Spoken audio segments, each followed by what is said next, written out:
Well, there's the matchups you circle on the calendar, and then there's these ones. Homecoming first DEL game, and it's a rivalry game against Palm Desert. Welcome back in, everybody. Stephen Buxton joining you here on 1270 AM Palm Springs, and it's the battle for Cook Street. 12th matchup all time, and the Saints looking to put a stamp on the start to their DEL play. 4-1 on the season, 5-1, the best mark they've ever had to start a season. Trying to match that here and trying to take on a really talented Aztecs team.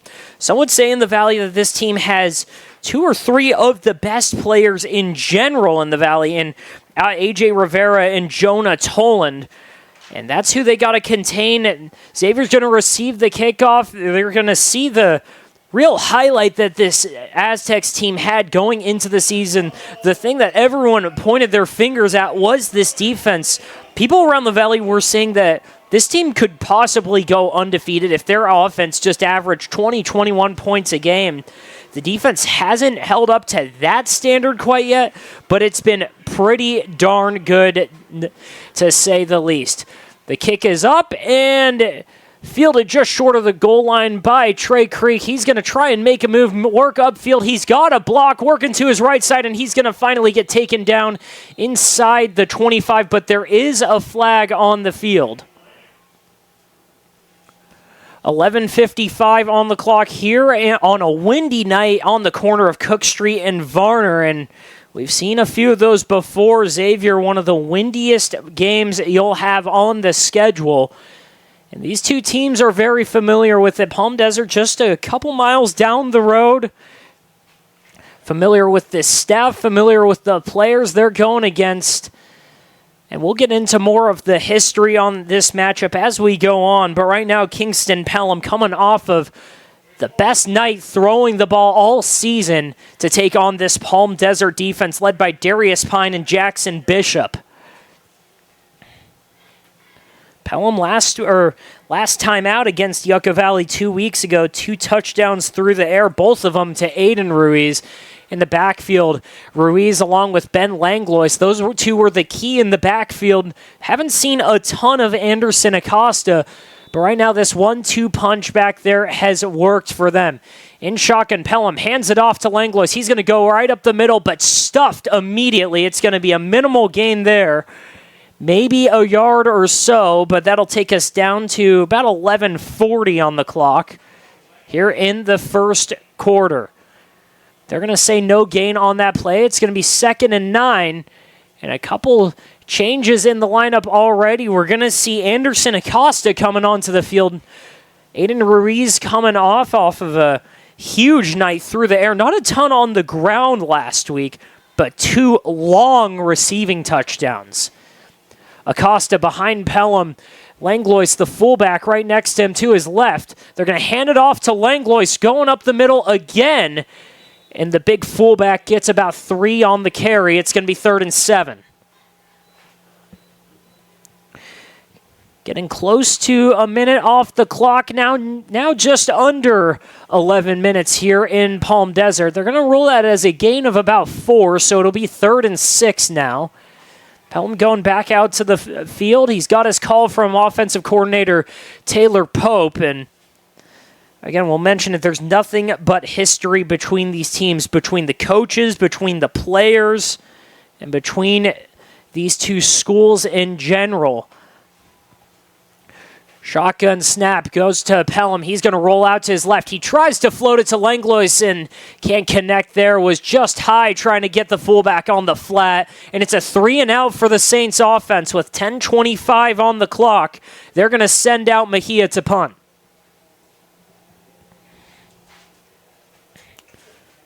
First punt of the game. First 3-and-out in a long time to start the game for the Saints. For all their home games, they're 3 for 3 on first drive scoring.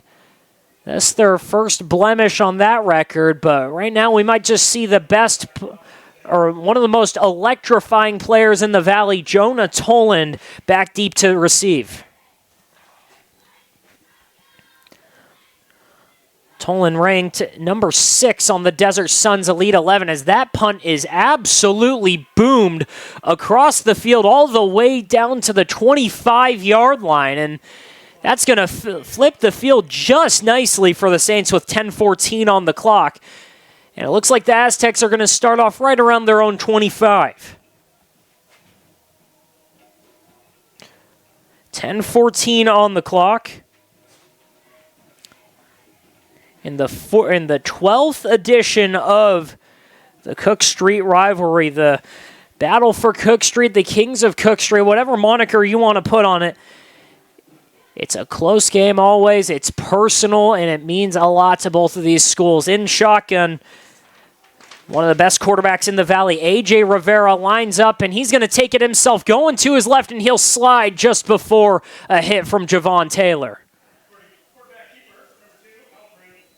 Apologies, that was Jacob Van getting in on that hit there, but a gain of about 4 for A.J. Rivera, and it's going to be 2nd and 6. Rivera going quickly. He's going to hand it off to his running back, and a big hit right there by Santonio Canone, a tackle for loss.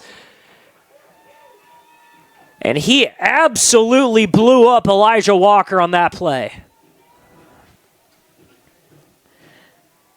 9:35 on the clock. Aztecs huddling up now. They're going to get out a hurry up, trying to change things here. 3 receivers out to the right, a back to his left. Rivera in shotgun. 3rd down and 6 here. Rivera calling out the protection here. Langlois coming off the edge. He's picked up immediately. Rivera looking deep, pressure in front of him, and the ball's tipped up and batted down to the ground. Canone in the coverage again, and he almost had a pick there. LaShawn Taylor right next to him. But that's going to send out the Palm Desert punting unit. 2 3-and-outs right away for each team. 9:07 on the clock here. And they're going to punt it from right around their own 31-yard line. The punter for Palm Desert, Joshua Perez, the backup quarterback. He's got 16 punts on the season, 27.5 average. One of the better legs in the Valley. Low snap, but no pressure on him. The punt is high and short, but it's going to take a great bounce for Palm Desert. It landed at the Xavier 44-yard line and bounced all the way back to their own 30. 8:57 on the clock as Xavier's going to send out their offense for the 2nd time today. And a quick first 2 minutes of this game, or first 3 minutes of this game, as we're at 8:57 on the clock.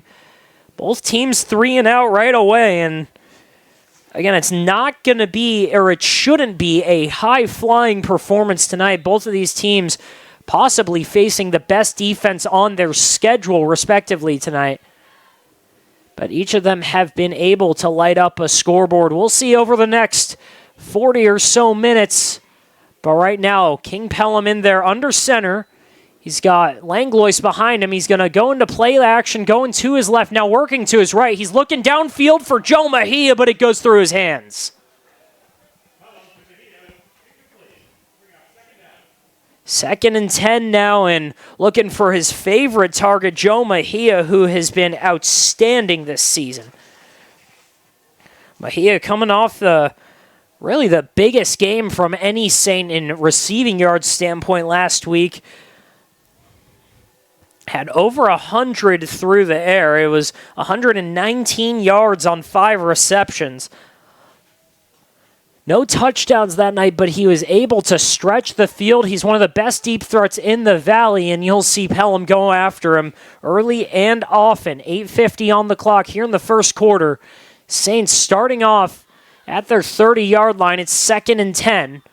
Pelham in shotgun, Langlois to his left. He's going to hand it off to Acosta, who's stuffed right at the line.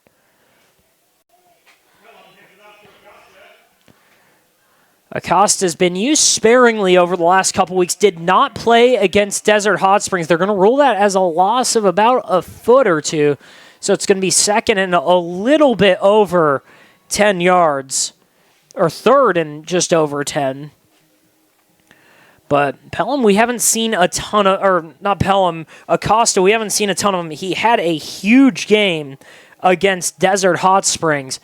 But since then, just 6 carries against Serrano, did not play against Cathedral City, and then against Yucca Valley was only really used in the first half as a backup option.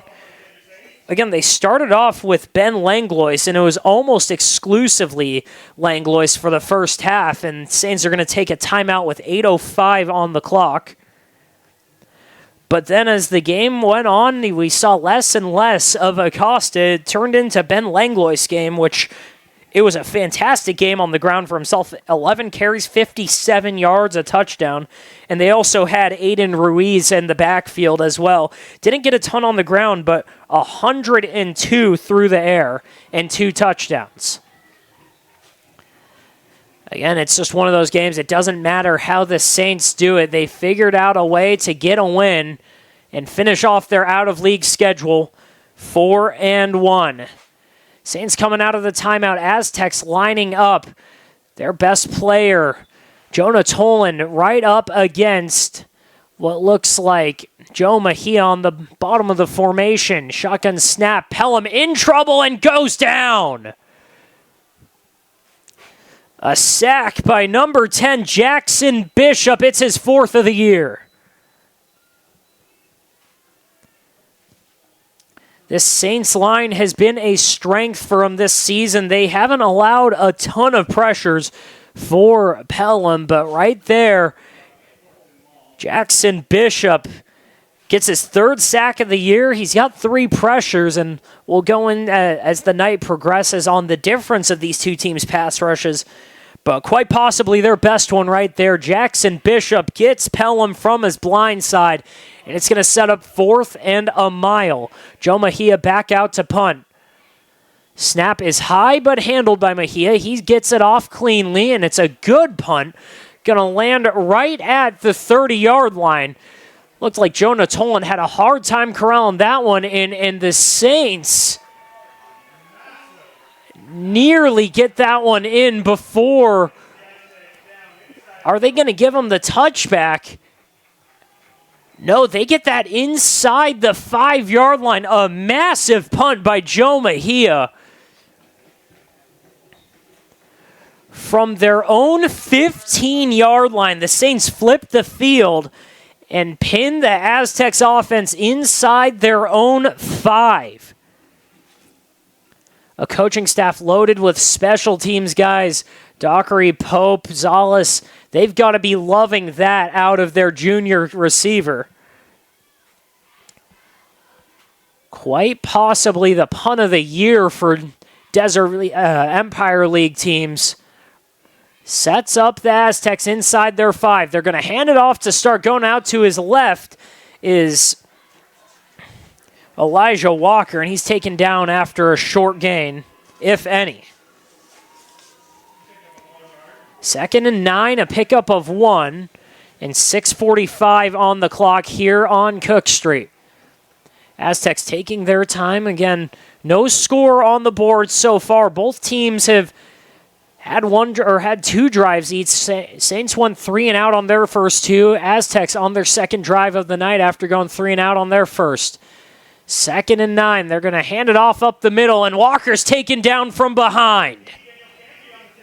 Daniel Camby making his presence known early, and there's a tackle for, or not a tackle for loss, but a short gain there. As the O-line for Palm Desert, which is a strength, got a massive push up front, but Camby got him shortly after a gain of about 3. It's going to be 3rd and 6 now. Walker in the backfield to the left of Rivera.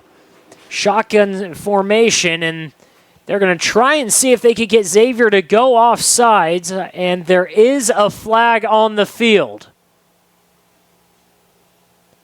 Flag on the field. They're going to get Jacob Van for jumping off sides, and that's going to stop the clock with 5:49. And that's going to give an extra 5 yards, so it's going to be 3rd and about an inch for the Aztecs. Still in shotgun, Rivera. Looking at a lot of Xavier pressure here. He's trying to get a different call from the bench right now. Now going back for it. They're going to switch the backside. It's Elijah Walker there. Finally get the snap off. Hand it off to Walker. He's going to go up the middle. He's met quickly by LaShawn Taylor. And where will they spot it? It looked like he had enough to get the first down. And they're going to give it to him. 2-yard gain on the play. It's going to be 1st and 10 with the ball on the Aztecs' 18-yard line. 5:22 on the clock. And Aztecs with the first down of the game for either team. Rivera calling out pressures again. It looks like Canone's going to go, and he is. Rivera looking out to his left. He's going to throw it to Tolan, caught on the sideline, and driven out quickly by Luke Vermillion. First pass completed by either team. It's a 3-yard gain to Jonah Toland, and a hard hit by Luke Vermillion getting him out on the sideline. 5:05 on the clock in the first quarter.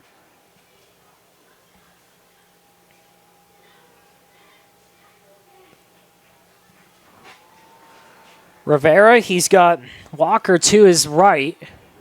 In shotgun, takes the snap, hands it off to Walker, who's driven down immediately.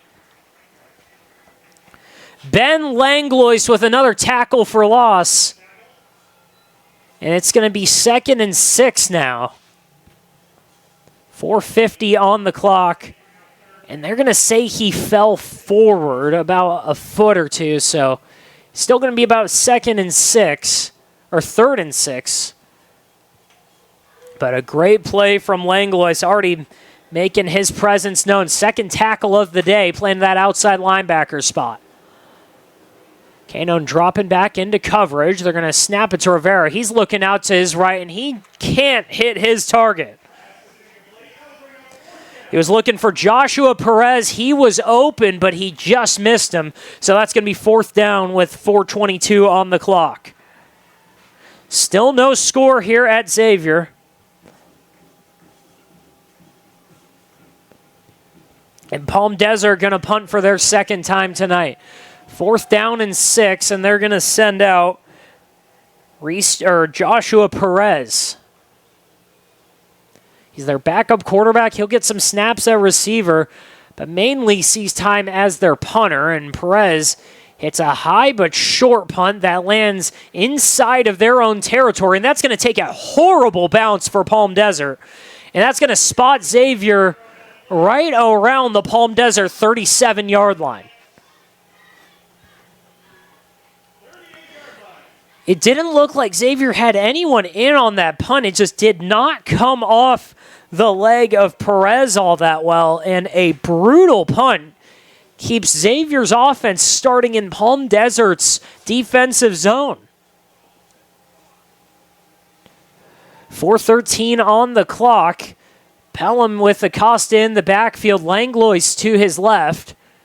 Going to go out of shotgun to start things off. 2 receivers to his right, 1 to his left. Pelham takes the snap, hands it off to Acosta right up the middle, and a short gain there for the sophomore.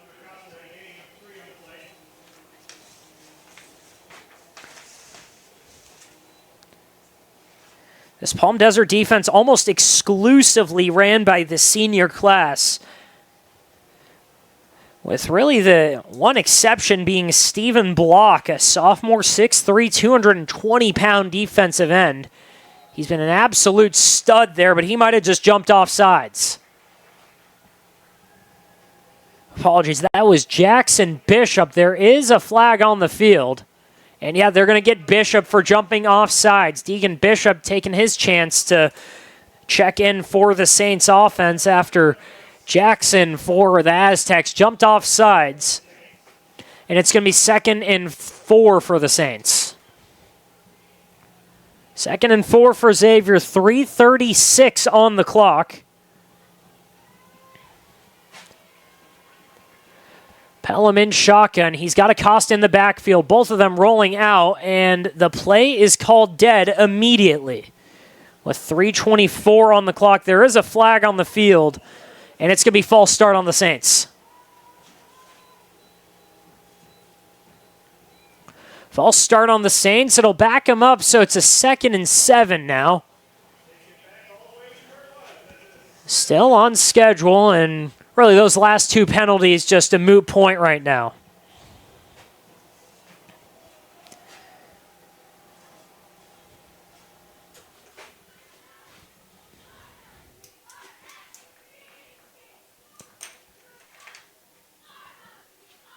Two teams with DEL championship aspirations, 2 teams with CIF championship aspirations. Neither school has lifted that trophy. Snap out of shotgun is handed off to Acosta. He gets a gain of about 6 after getting met in the backfield nearly.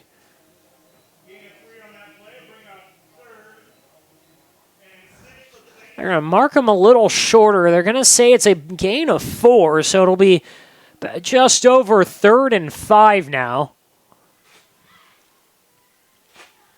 Saints inside of 3 minutes left in the first quarter. A first quarter that's seen no action on the scoreboard so far. Shotgun snap. Pelham's going to take it himself and met in the backfield and taken down. Darius Pine, the captain of this defense, takes down Pelham for a loss of 2.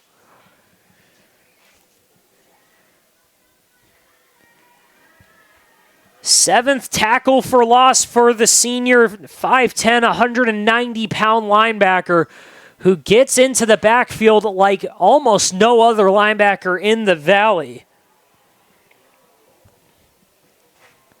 Versus Redlands, he had 6 tackles and a sack, and right now already getting his name mentioned. Approaching 2 minutes left in the first quarter.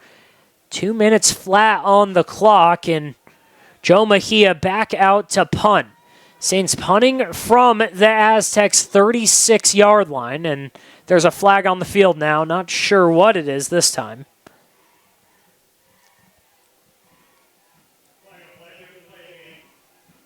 They're going to call it a delay of game on the Saints. That'll walk them back 5 yards, and frankly, it just gives Joe Mejia more space to work with to try and pin this Aztecs defense deep in their own zone. League opener for both teams. Saints 6-4 in their last 10 league openers, looking to go 5-1 to start off the season for the first time since 2023.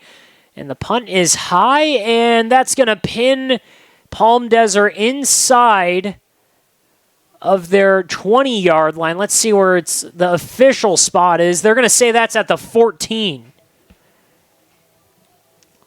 So another good punt by Acosta, his second time pinning the Aztecs inside their own 20. And how important could that be for a game that should be relatively low scoring?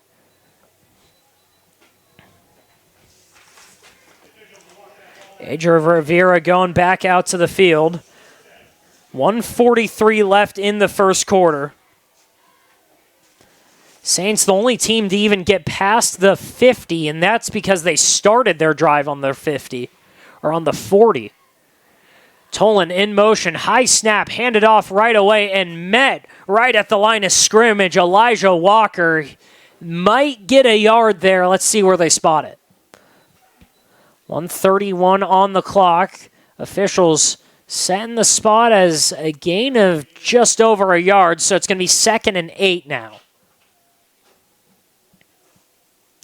2nd and 8, and this Xavier defense can go to eat now. The strength of their defense, that front 7, headlined by Daniel Camby, Jacob Van, Javon Taylor, LaShawn Taylor, and Ben Langlois himself can get after the quarterback too.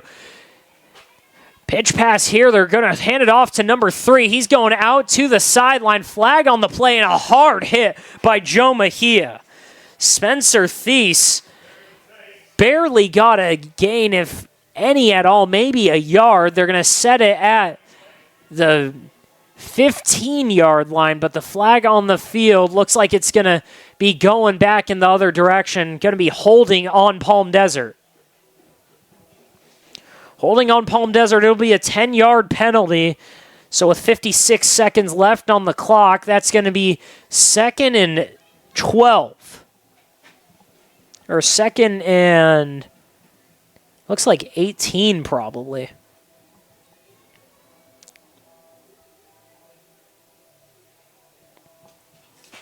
But the Saints defensive line, one of the best, not even arguably, inarguably the best in the Valley. They've got the top 3 in sacks out of all 3 leagues in the Valley, even out of all 4 if you want to include the Manzanita League.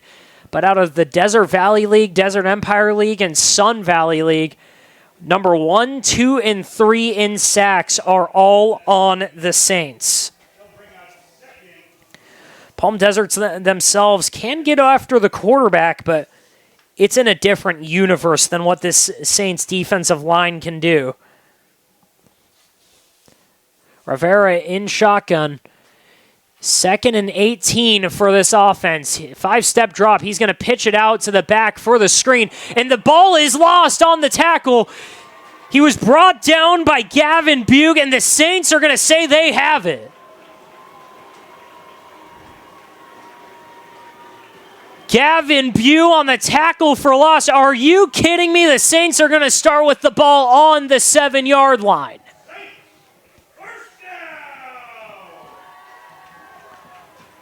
An absolute disaster for the Palm Desert offense to start this game. And the Saints are going to start in their own red zone. 1st and goal from the 10-yard line.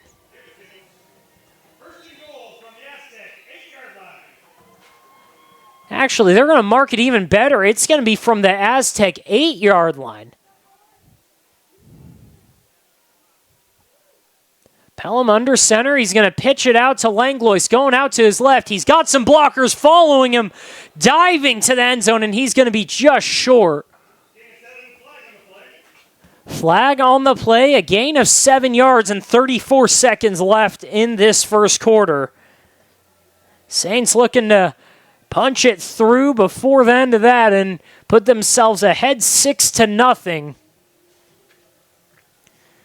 After a first 12 minutes that's been a defensive battle, they're going to say that's holding on the Saints. So that'll push it back to 1st and goal from what should be about the Palm Desert 18-yard line.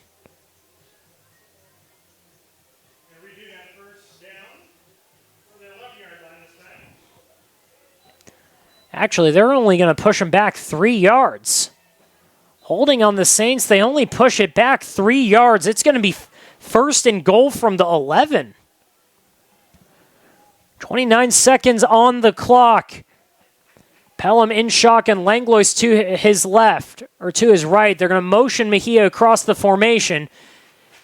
Pelham takes the snap. Flag on the field already. Multiple flags, and he's going to run out of bounds. He was going to his right, couldn't find anything.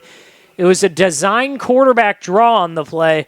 But let's see what these flags are. 13 seconds on the clock, and there's flags on both sides of the field.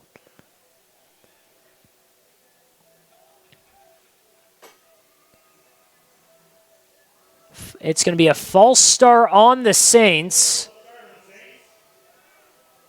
Not sure if there was a different call or if multiple referees just pointed that one out. But what's confirmed is false start on the Saints, so that'll push them back another 5 yards. 13 seconds on the clock in the first quarter, 0-0 on the scoreboard. Saints looking to push it through for the first points of the game.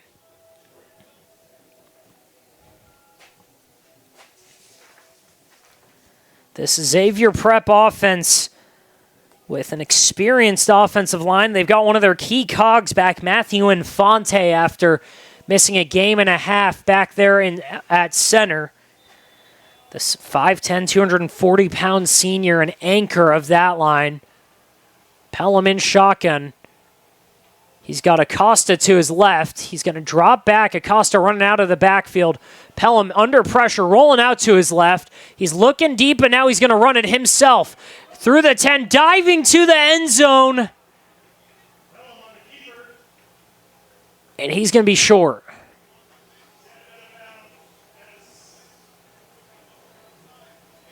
They're going to say he stepped out of bounds at the 8, but he kept running and dove and almost got to the end zone. So with 2 seconds left, the Saints are going to have a 2nd and goal from the 5.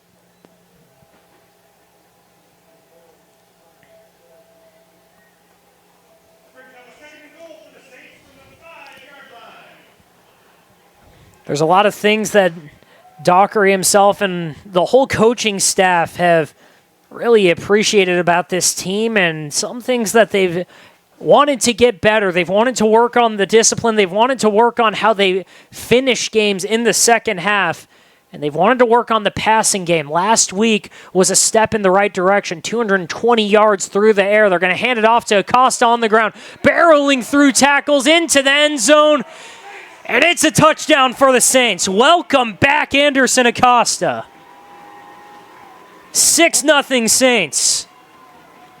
Here on homecoming. Welcome back to the sophomore. Averaging over 5 yards a carry. Acosta gets it through to break the scoreless tie. Now this is where it can get interesting. Alexander Vasquez out there to kick it. It is an extremely windy night here at Xavier, as is common at the edge of Cook Street. Acosta with the kick up, and it's blocked! Adrian Rangel off the edge, diving in there to block it. And the Saints' kicking woes continue.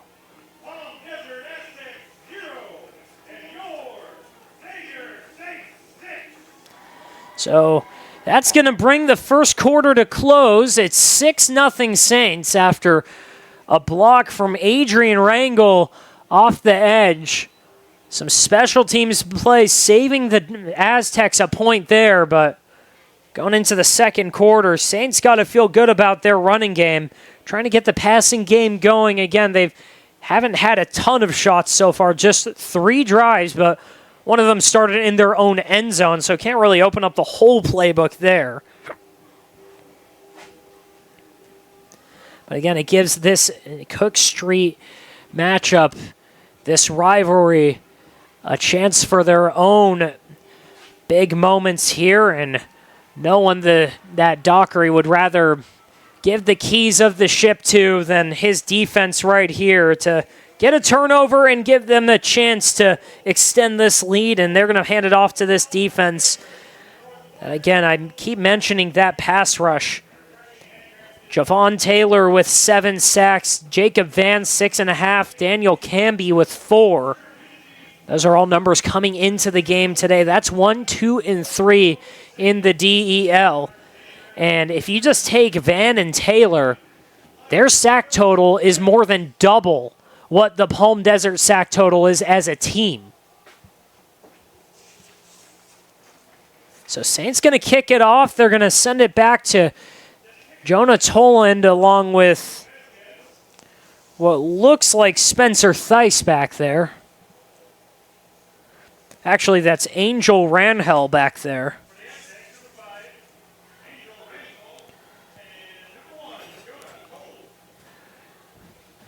Jonah Toland back to the left. Angel Rangel back to the right. Both of them standing on the 14-yard line.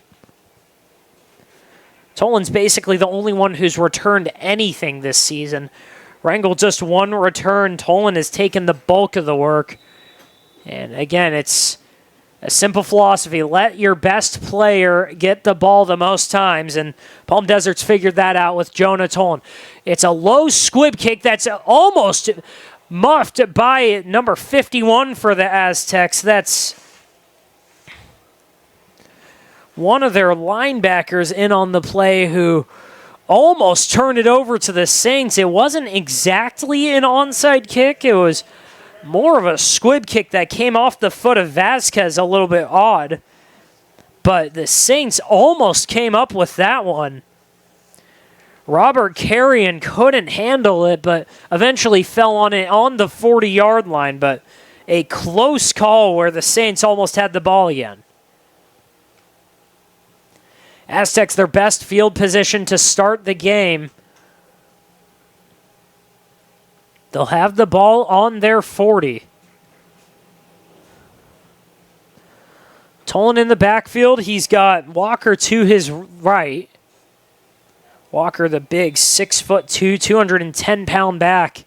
The biggest one the Saints have seen since Serrano came into town. Langlois showing pressure. He's going to come off the edge. They're going to look deep. Rivera looking downfield and can't come up with the play. He was looking for Trey Bolton, covered by Luke Vermillion.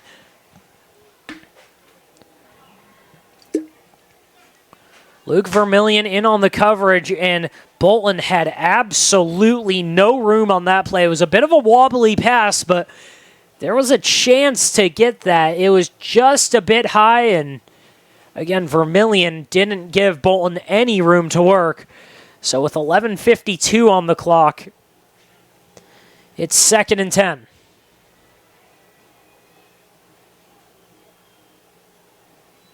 Second and 10. They're going to hand it off up the middle. Fighting through a couple tackles. Walker's going to get taken down after a gain of 9.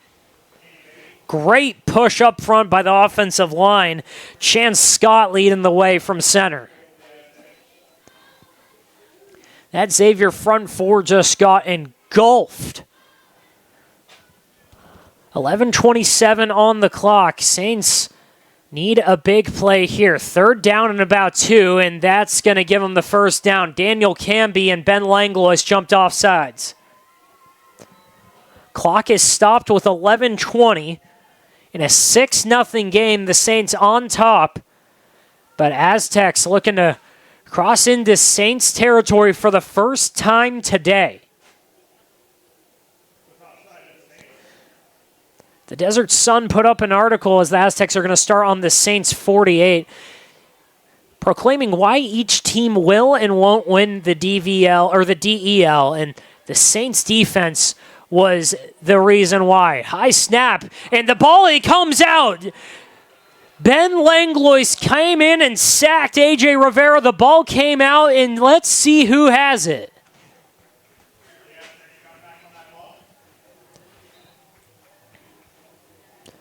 They're going to say that Palm Desert fell on it, but Ben Langlois making an instant impact on this game.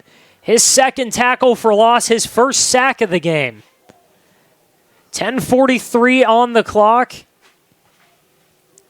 2 receivers to each side. Tolan on the top of the formation.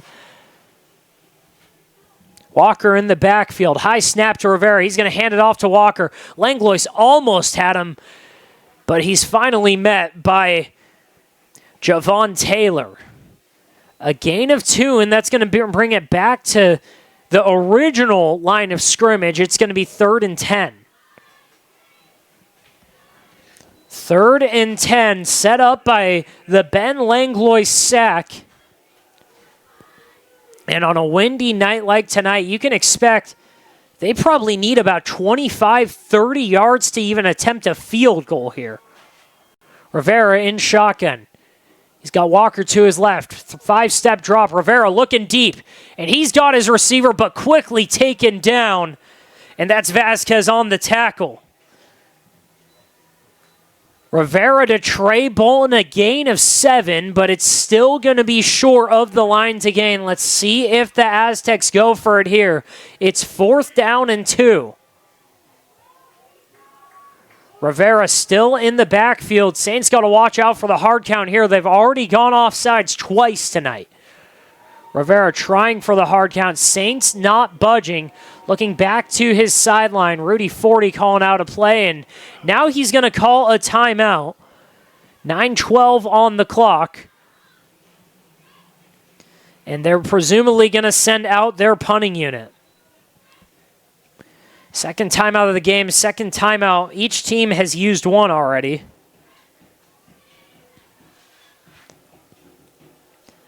And what a showing by this Saints defense early.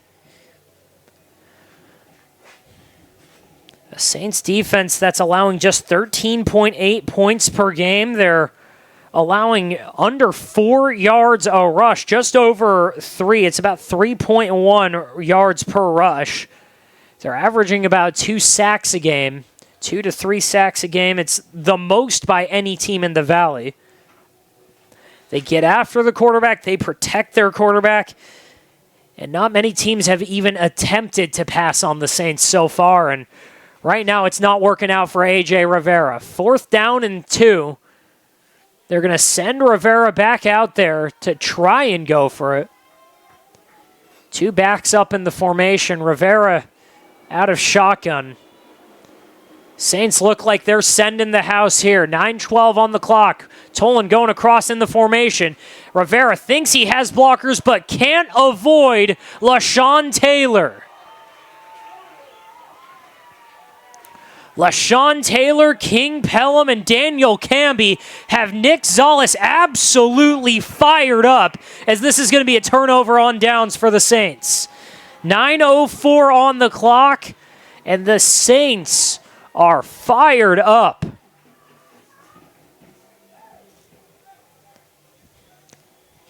Rivera kept it himself. He was looking for a block from Tolan. Tolan didn't hit anybody. And he got about 1.5 yards, and then LaShawn Taylor came in and laid the wood. Turnover on downs, Saints' 4th possession of the night. And they're looking to get their 2nd touchdown of the night. 9:04 on the clock. Taylor Pope changing up the formation. Trey Creek was in on that tackle as well. Creek and Kane Smith on the left side of the formation. Joe Mejia on his own on the right with Jonah Tolan in coverage. 1 back in the backfield. It's Acosta. Out of shotgun. Pelham, he's motioning Trey Creek across the formation. He's going to keep it himself and go up the middle and slide after a gain of 3. He ended up getting about 5. It's just a question of where they rule he stopped the slide with 8:45 left on the clock. They're going to say it's a gain of 5. So 2nd and 5 for the Saints with the ball on their own 43-yard line. Right hash. Acosta in the formation to the right of Pelham. Pressure immediately from Bishop. Pelham rolling out to his right, and he's going to toss it into the Aztecs sideline. He motioned Trey Creek across the formation, but again, that pressure immediately from Jackson Bishop, the difference maker. Pelham just had to tuck it and run for his life till he could toss it out of bounds and keep it at a 3rd and 5. 8:22 on the clock. Saints looking for their 4th home win of the season, or 3rd home win of the season. 2-1 on the year. There's some confusion on the play right now. Both sidelines yelling, and finally Pelham's just going to get in shotgun and hand it off right up the middle, met quickly, and that's going to be a tackle for loss for Anderson Acosta. They're going to be a little bit generous with that spot. They're going to say that it was just no gain, so it's going to be 4th and 5 for the Saints. And after some confusion, they're going to send out the punting unit. Not sure what was going on that play as we're inside of 8 minutes left on the half. 7:50 on the clock, and again, not sure what happened there, but Joe Mejia out to punt for his 3rd time. Mejia just had to start this game what is frankly one of the best high school punts I've ever seen. From his own 15, pinned the Aztecs inside their 5, and for some reason, Santonio Canone motioning across the formation, and now there's a foul, and they're going to roll a false start on the Saints. That's going to push them back to 4th and 10. 7:28 on the clock here in the second quarter. 6-0 Saints. A missed field goal by Alexander Vasquez, the only blemish. It's a game of two high-powered offenses playing against by far the best defenses they've faced all season. High snap to Mejia, and the punt is blocked. Blocked off the edge by Parker Gladfish, coming in and bearing down on Mejia, and that ball's not even going to cross the 50. Aztecs going to start with the ball on the Saints' 49-yard line, and what a break. 7:04 on the clock as Tolan Rivera and the Aztecs come out. And they're going to try and get something going on offense for the first time today. It's a four-headed offense. It's mainly Tolan, Bolton, Rivera, and Walker. And I say it's a four-headed offense because they didn't even have enough players with receiving stats for me to fill out this board. Shotgun snap, he's going to look out to his right, fire it to Bolton, who's taken out on the sideline. It's a gain of... They're going to give him the first down there. It looked close, but it's a gain of about 11 there. 6:59 on the clock. But again, when the Saints, they spread it out to just about everybody. You'll see Anthony Creek Pelham get the ball. You'll see Vasquez get the ball sometimes. Deegan Bishop will take snaps. For Palm Desert, it's about 4 or 5 guys. Shotgun snap, looking out to his right. Rivera fires it out, and that's Bolton again. Back-to-back plays to Bolton. And it's a 9-yard pitch and catch, and that's going to be... Actually, they're going to rule that he was past the first down line. So back-to-back first downs for the Aztecs, and they're going to stop the clock for a second for the chains to move with 6:43 on the clock. Aztecs working into the red zone, getting close now. They're at the Saints' 24-yard line. Saints defense needs a big play here. 1st and 10 from the 24. Shotgun snap, looking out to his right. He's going deep into the end zone and just couldn't get the connection there. He was looking for Trey Bolton again. He had a chance at it, but Bolton just ran the wrong route. He threw it back shoulder pass to the corner of the end zone. Bolton was looking to his right. The pass went to his left. And there was never a chance on that play.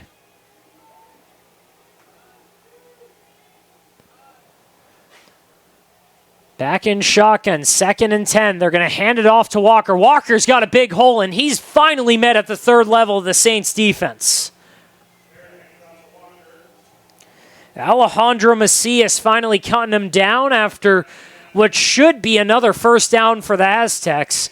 And it is a 14-yard run. Has the Aztecs at the Saints' 10-yard line. And it looks like there's a player down on the field right now. Clock stops with 6:11 left in the half. And we'll go to a short break as they tend to the player.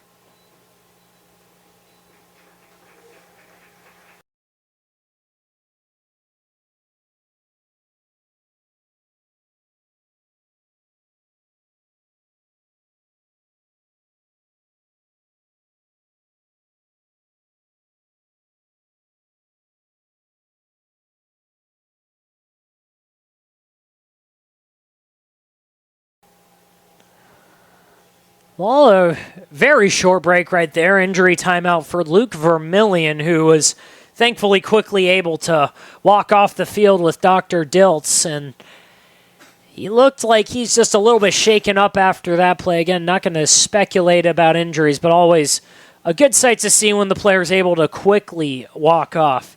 Both teams huddling. 6:11 left on the clock in the first half.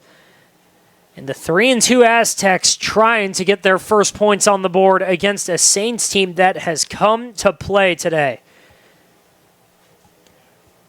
Palm Desert has had some road woes over the last couple years.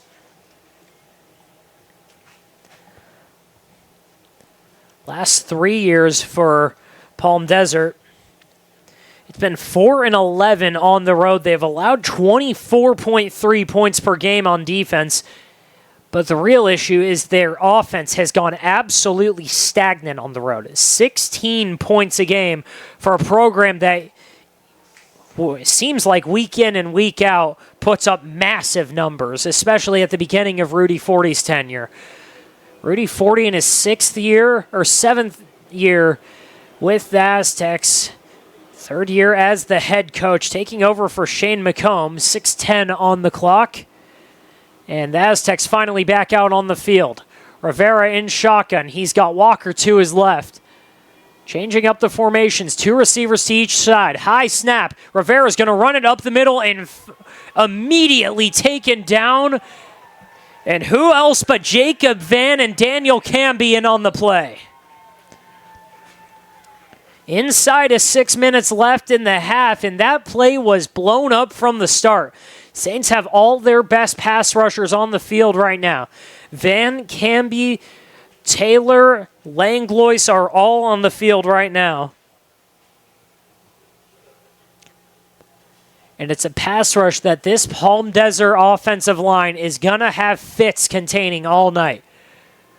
Rivera and the Aztecs, the most pass-heavy team the Saints have seen all year. Pitch pass goes straight back to Walker, and he's met in the backfield. Who else but Daniel Camby?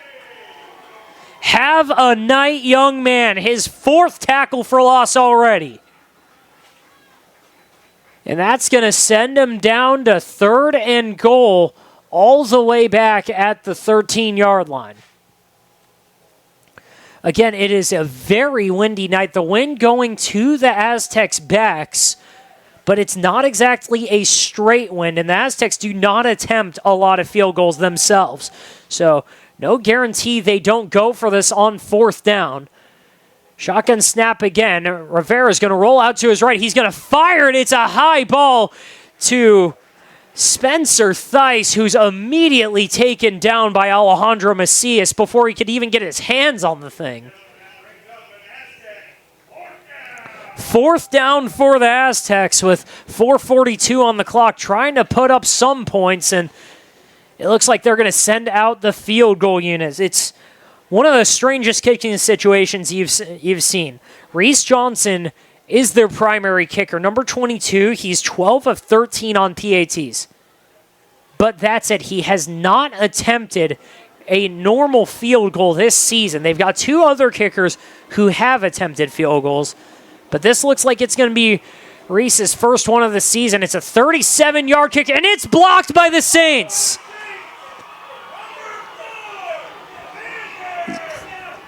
Alexander Vasquez, are you serious? He's going to take it all the way to the end zone, and that's going to be a touchdown for the Saints.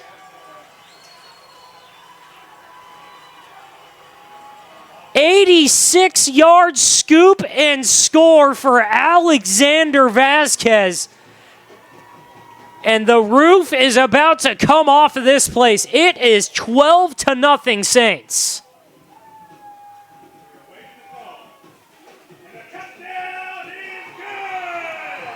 Had to wait for the referees to make it official, but are you serious? Alexander Vasquez with a massive scoop and score to turn all the momentum into the Saints sideline. Nick Zales high-fiving his defense, gave a hug to Vasquez on the sideline. James Dockery hasn't stopped screaming for the last minute. They're trying to get the kicking operation out there. And even if they do get a delay of game on this play, as it looks like it might happen, I don't think anyone on that Saints sideline cares right now. It's 12-0 Saints on what might just be play of the year.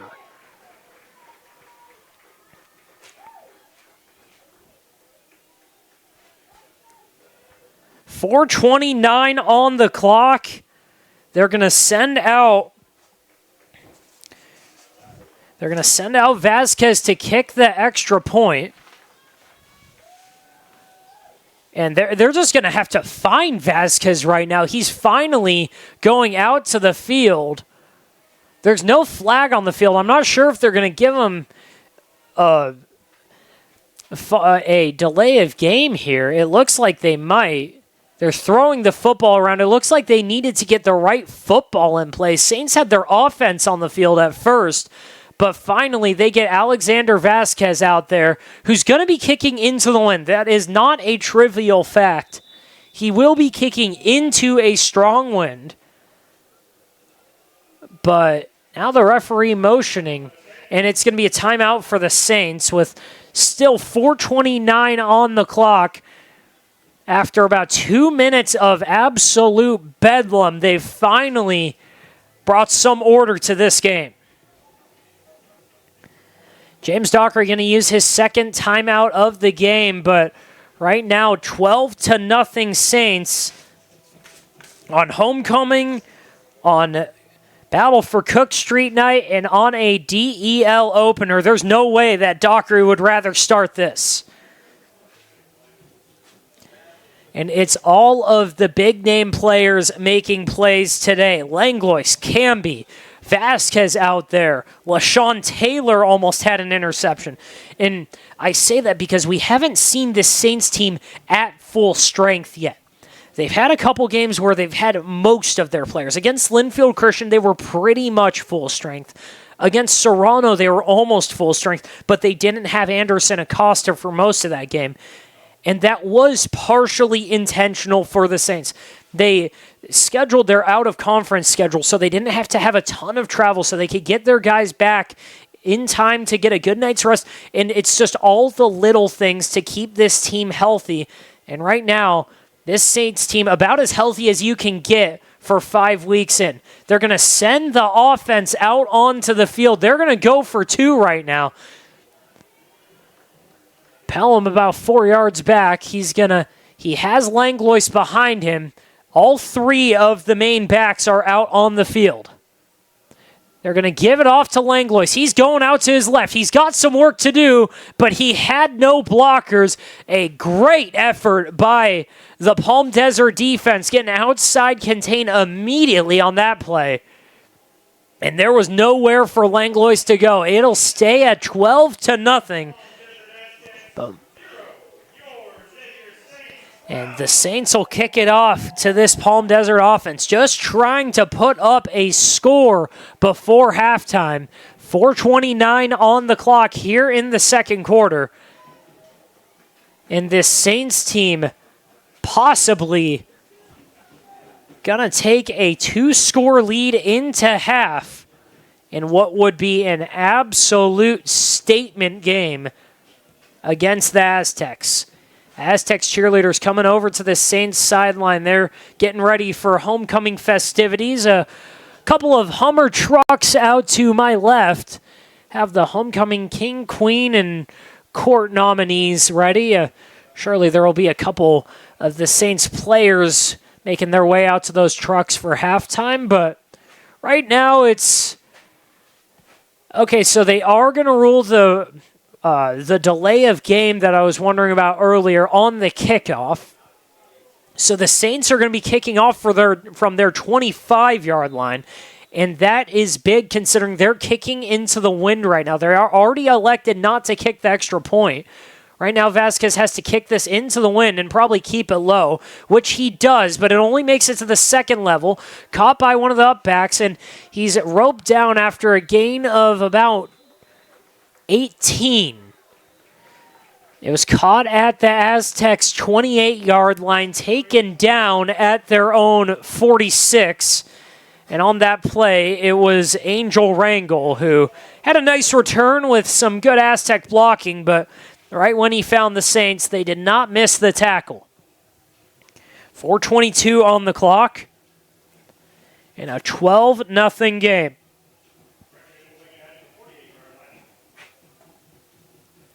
Correction, they're going to push that ball back or up a little bit more. They're going to get it to the 48-yard line. 2 extra yards for the Aztecs. Tolan, Rivera in this offense trying to get something against this Xavier Prep defense, a defensive unit that allows under 4.5 yards per pass.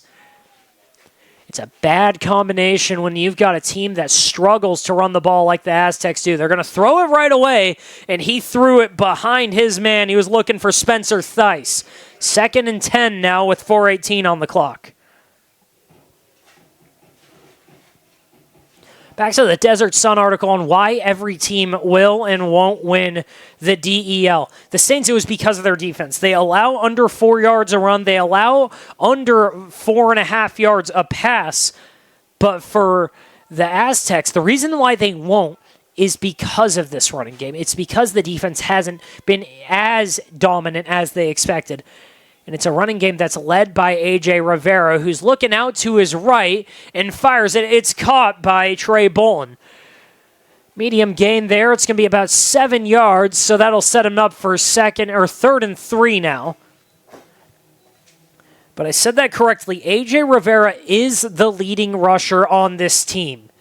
225 yards is the leading mark for the Aztecs. After that, Elijah Walker's got a $167 on the ground in the touchdown. And then there's a couple other guys who have about 80 to 85 yards themselves. It's an Aztecs offense that has been beholden to the passing game. 4:13 on the clock. Play is blown up right away. A.J. Rivera trying to make something of it, but runs right into a brick wall of Saints. Vasquez in there along with Creek, and he's taken down, but gets just enough to move the chains. It's going to be 1st and 10. 4:04 on the clock as they stop it to move the chains, and now the clock will get back started, and it's going to be 1st and 10 from the Saints 40. 2 receivers out to each side. Walker in the backfield once again. Rivera in shotgun. Walker to his left. Saints showing pressure, and there's going to be a flag before the play. It looks like it's going to be false start against the Aztecs, so that's going to push them back to 1st and 15 from the Saints 45.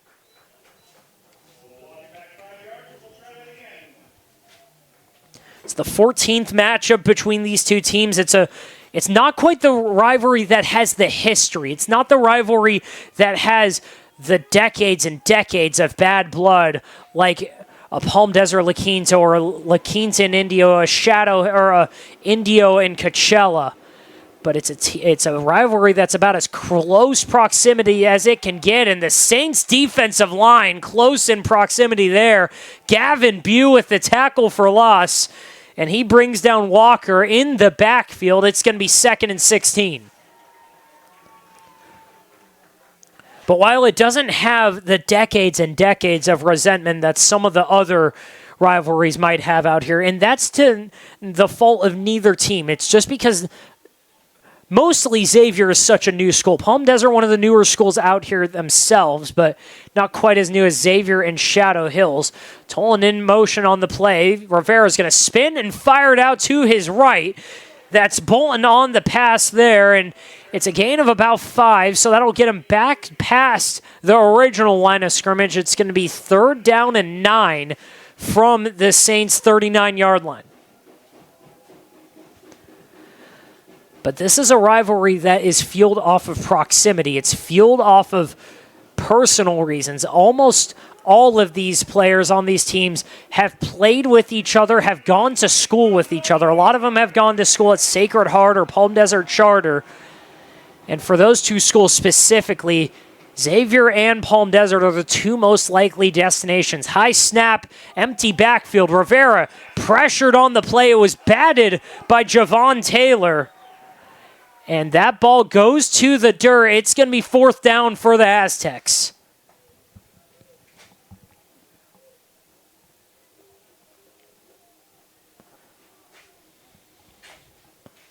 So while it doesn't have the history, it doesn't have the legacy of some of these other rivalries, it's frankly more personal for some of these players.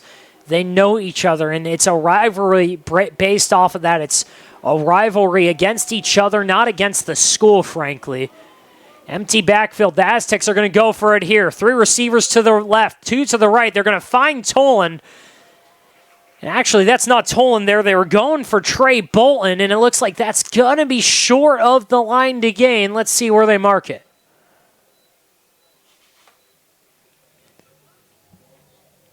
Trey Bolton caught that pass right around the Saints' 25-yard line. And they're going to give it to the Aztecs. It's going to be 1st and 10. Apologies, it was at the 30-yard line, so it's 1st and 10 for the Aztecs. They're going to say it was enough. A huge play for the Aztecs. 1:58 on the clock. And Xavier was seconds away from thinking they could make this a 3-score game going into half. 1:52 on the clock. Shotgun snap, looking over the middle. It's a pitch and catch to Bolton. He's going to make a couple moves, follow some blockers, and get a good gain there. It's going to be a gain of 13, and it will move the chains.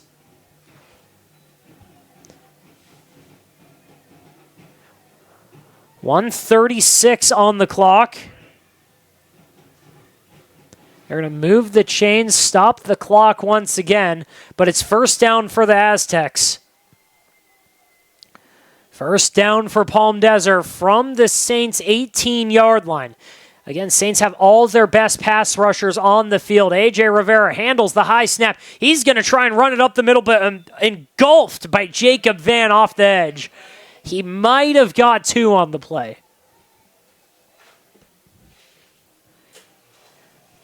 They're going to say he got 3, maybe 4 on that play, so it'll be 2nd down and 6 now. Aztecs working towards the south end zone for the Saints, working away from the scoreboard on the Saints' 15-yard line. 2nd and 6. Rivera takes the snap, drops back. He's looking to his left. That pass is batted and nearly picked off.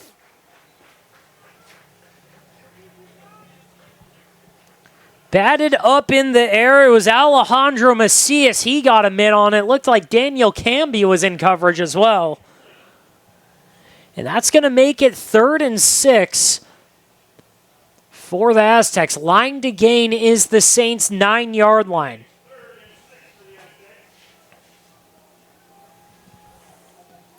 .44 seconds on the clock left in the half.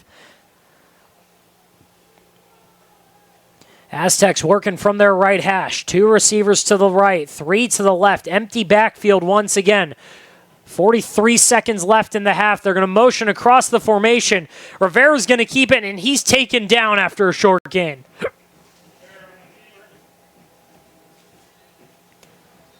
It's going to be 4th and about a foot. They're not going to give it to him there with 30 seconds left on the clock. Aztecs going to take a timeout, and the officials might take a second to check this spot here with 30 seconds left in the half. Rudy Forty's going to take his last timeout, or his second timeout of the half,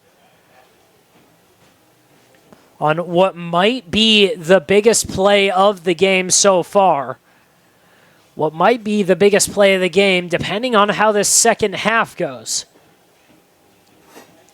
12-0 Saints, trying to get a stop before half, trying to keep it a 2-score game into the half. But it's a 4th down and just over a yard to go for the Aztecs. Again, line to gain is the Saints' 9-yard line. Aztecs just behind the Saints' 10. And it's an Aztecs team that has not run the ball well at all. 109.4 yards a game on offense running it, but a lot of that is A.J. Rivera scrambling himself. 180 passing yards a game is the highest mark the Saints have seen come into town. But they have stood the test. They have shown that they can defend in the air. Right now, A.J. Rivera looks like he's either going to go for the end zone or take it himself. Empty backfield here. Tolan to his right in the slot. Both his top receivers, Tolan and Bolton, to his right. The high snap goes over Rivera. He has to just land on it, and that's going to be a turnover on downs for the Saints. Touchdown at the 20-yard line by Jacob Van. Daniel Camby was falling in as well, but the snap was about 3 feet above the head of A.J. Rivera. And a disastrous first half on offense comes to a close for the Aztecs. Saints going to take over. They might get a shot or two here, or they could just kneel it out. They're not in victory formation. Deegan Bishop in the slot right next to Joe Mejia to the left of Pelham. Pelham under center, and he's going to get that snap, and he will kneel it out. So the Saints going to go into half up 12-0. And what a half it was. Dominance by the Saints defensive line. Daniel Camby, Jacob Van, Javon Taylor, and Ben Langlois taking over this game, along with Santino Canone and LaShawn Taylor. That front seven has been a brick wall for this Palm Desert offense.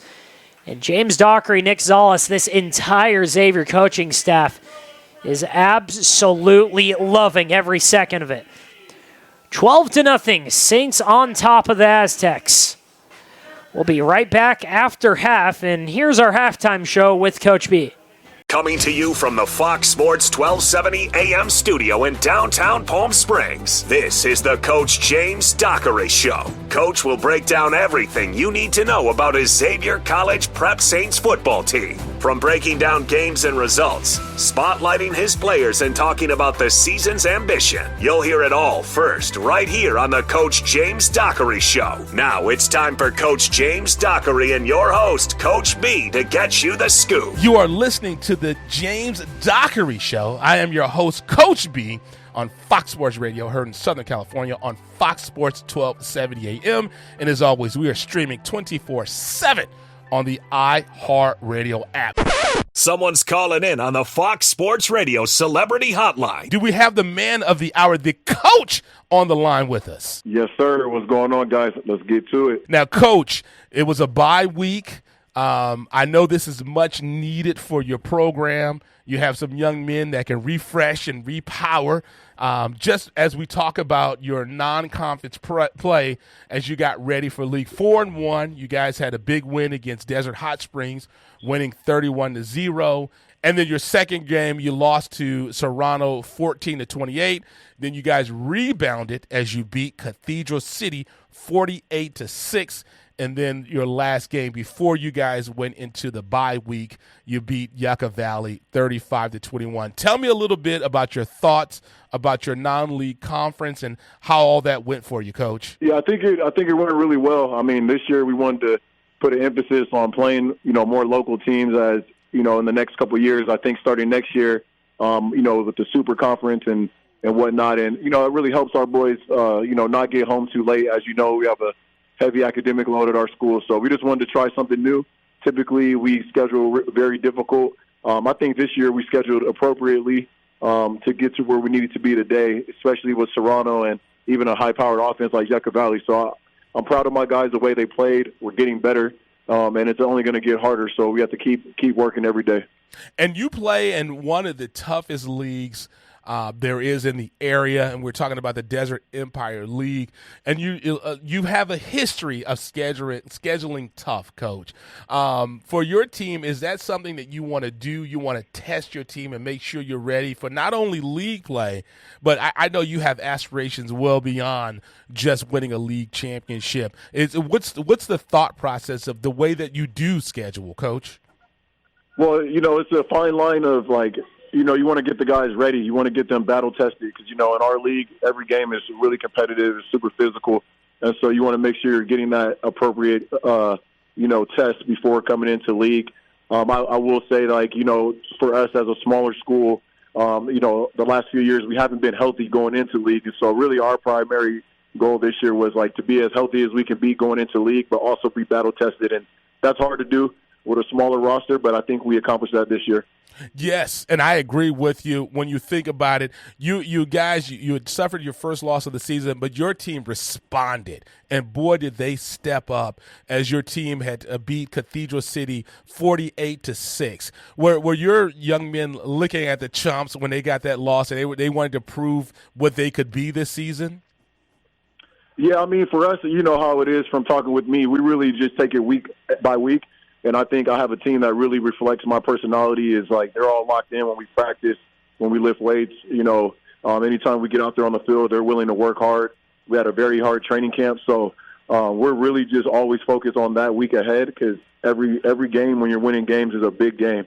And so I think they just did a great job of playing their next opponent, not getting caught up in who they are, but just trying to keep getting better at what we do. And we haven't did what we do at our best yet. So we're looking forward to trying to make that happen here soon. And, with your last game, when you played against Yucca Valley, your team came up. You forced some fumbles and a score. You had an interception. You had 4 sacks. You held Yucca Valley, very good program, to only 14 points. Do you think that now the DEL is a different animal, a different beast. With those 5 games, I know you wanted to schedule, you said something closer your kids could get home. Do you think that you guys are ready for that season of DEL play? Yeah, I think so. I think that I like how we played against Serrano. I think that their coaches did a great job of doing what they wanted to do, and we didn't do a great job as coaches making the adjustment. The players played hard. They played physical, and we could do a better job of putting them in position. So I had to wear that one. And I think, going into the league, I think our guys are ready. It's the local guys. They know each other. They're going to be motivated. And so one thing I know about my team is they're going to play hard. One thing I know about our coaching staff is we're going to work hard to put them in the best position to play. And then when they got to go out there and make plays on Friday, that's what it comes down to. But I like our team, and we understand the challenge ahead. Now, you have some players you're looking at on Palm Desert. You had Jackson Bishop, a 6'2" edge rusher. That's someone that you're going to have to account for. Now, Coach, I'll ask you this because I talked to you earlier in the season when you were going to play Cat City. You said, hey, we don't play them often. They don't know us. But now I can ask you the question again. I think now I can ask it. Is it going to be difficult playing against the Palm Desert? Because they know exactly what you want to do, and especially you have some players over there that you coached before, so they really know what you're thinking, Coach. So is this one of those weeks where you have to really mix it up and do things that you don't necessarily do because the fear that they may know what you want to do in a certain situation? Maybe a little bit. I think anytime you go into the bye week, you want to self-scout yourself and see what you're doing well and see what you're not doing well and see if there's any tendencies that you're giving out there. And then I think a good football coach will make adjustments to make sure that we're not tipping our hand too much. But at this point in the season, you are who you are, your habits are what they are, and you're good at what you do. And I think a coach like 40, who has gone against myself, 8 different times now, I think it is, we know what we would like to do. Now, can we make the other coach uncomfortable in what they like to do? That's the challenge. But, yeah, it's a gift and a curse because they know us, but we know them too. So it goes both ways. Now, I'll ask you, tell me some of your players halfway through. Who are some of the players that have just been? I know you guys. You have the usual suspects. You have your quarterbacks and you have some skilled players. But who are some of the players that you're that have just become a star in front of your eyes? Yeah, I think Joe Mejia. I mean, that's King's favorite target. I think King would say he loves all his targets, but him and Joe put a lot of work together in the offseason last year. And these last few games, Joe Mejia has really been making plays vertically down the field, really opening up the pass game for King. And so he's stepped up. I think that on the defensive side, Luke Vermillion as a safety, he's a hard hitter coming downhill, playing very aggressive. Alejandro Macias has scored his 2nd touchdown of the year. He's doing really good. I think, and then the Taylor twins, those were big additions to our team. I think guys know about Ben Langlois and Daniel Canby. They've been in our program for 4 years, but the Taylor twins coming this year, adjusting to our culture and how we do things. And, Javon has, I think, 6.5, 7 sacks, and LaShawn, he's got a lot of tackles, got an interception last week, and really playing well at that middle linebacker spot for us. And LaShawn, we have him averaging 9.3 tackles per game. Javon, Yeah. 5 sacks a game. I mean, those are some great players right there. And you look at this, your quarterback, my goodness, Kingston Pelham averaging 77.3 yards per game. I mean, that young man, and he's averaging 5 touchdowns per game. I mean, that young man can straight out, flat out play football. But tell me a little bit, what are your thoughts about this game, Palm Desert? Like I always say, no bulletin board material, because the reason I like to ask this game, because I know what you're going to say, Coach. Palm Desert has your full attention. But tell me a little bit about that game. Yeah, I mean, they do. They do. I mean, obviously, big game for me. That's my alma mater, so I definitely want to beat them. And I know those kids, they take a lot of pride in, they know who I am and what I've done for that school, but they like beating me as well. So it is good. My guys are very motivated. A lot of our kids grew up with those guys, went to school, elementary. I mean, they don't really need motivation for this game. It kind of takes care of itself. Palm Desert, I mean, in the last 10 years, they've won league title probably 8 out of the 10 years, so they're a powerhouse program. They kind of are the standard out here for football success. And so what we're trying to get to, and we got to get through them in order to get there. So they're next up on our list, and they definitely have our full attention. Well, we're ready to see what you all can do, and we're looking forward. We're excited to be the broadcast partner for the Xavier Prep Saints. All of their home games are heard right here on Fox Sports 1270 AM. We have the coach, Coach James Dockery, here on the James Dockery Show. And Coach, I know what you're going to say in closing, but go ahead and give us your famous tagline, Coach.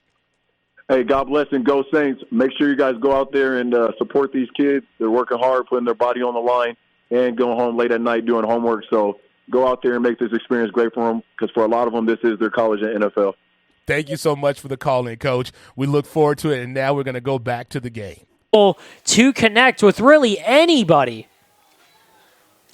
The first explosive play by Palm Desert, and they're going to take a timeout right now.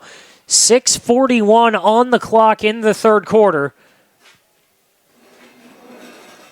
And Xavier, their defense under pressure for really the first time other than drives that started in their own defensive zone.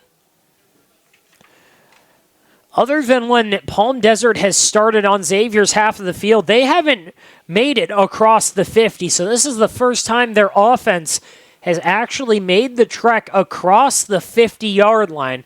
Now they're in the red zone again. And Xavier trying to hold him to a field goal, trying to possibly force another turnover.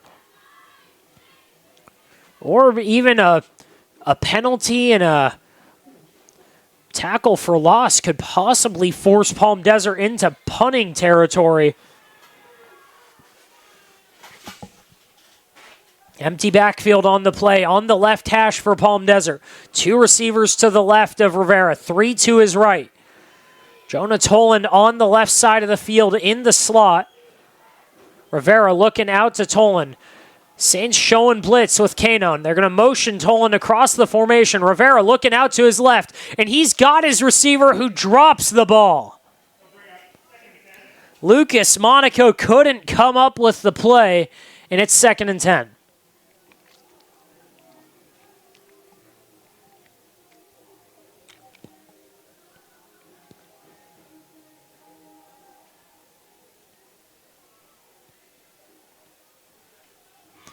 Second and 10, Saints on the 25 or 24-yard line. High snap for Rivera. He's going to drop back. He's got time. Hit on the throw, and the pass into the end zone and caught for the touchdown. Trey Bolton comes down with it. A.J. Rivera took a shot on that play. And as of now, it's a touchdown for the Aztecs. There is a flag on the field, and this play's going to come back. They're going to call it holding on the Aztecs.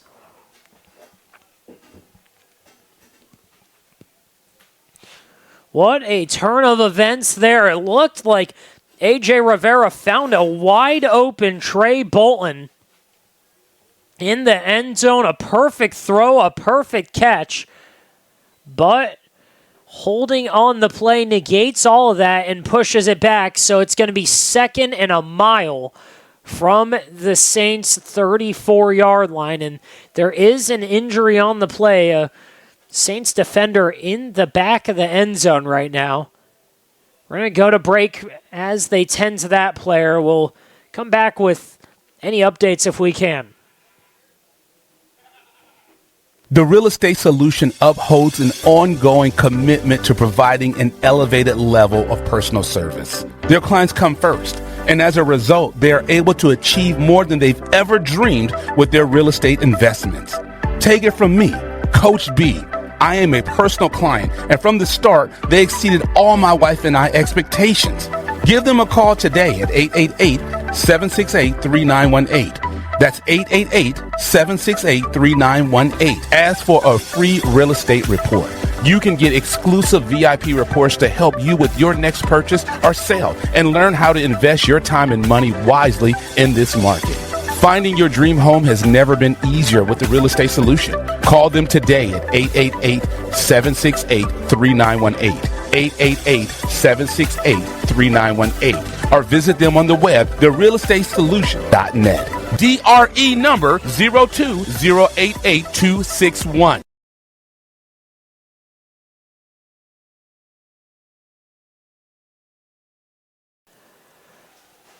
Welcome back. 6:31 on the clock. 19-0 Saints over the Aztecs. Joe Mejia, the injured man on that play, able to run off on his own. So good sign there.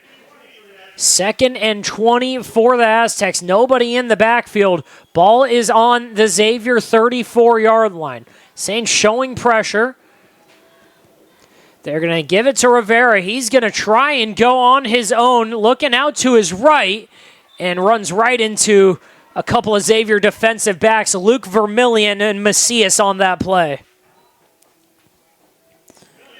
Trey Creek in there as well. It's the entire left side of the Xavier defense. A gain of 4 on the play. It'll be 3rd and 16. Ball is at the Xavier 28-yard line. Gain of about 5 or 6 there. 3rd and 16 still. And if Palm Desert's going to have any chance in this game, they need a big play here. Toland in the backfield. The first time we've seen that all night. He has a couple rushes, but most likely we'll see him come out as a receiver as he's getting motioned out of the backfield. Rivera's looking for Toland, and his pass is offline. 4th down for the Aztecs, and right there, Toland was open. He had a couple Xavier defenders coming in on him. It was Luke Vermillion and LaShawn Taylor getting close, but no one was really contesting that pass. It was just offline by Rivera. And it didn't look like Toland was looking back quite yet until the last second. Either way, some miscommunication and not the best execution there by Palm Desert, and it's going to be 4th and 16, and it looks like they're going for it here. Xavier bringing pressure. They're going to motion Toland out of the backfield again. Rivera spinning and throwing deep. He's looking deep, and it goes to the dirt, and that's a turnover on downs for the Saints. Looking for Lucas Moreno again, or Lucas Monaco.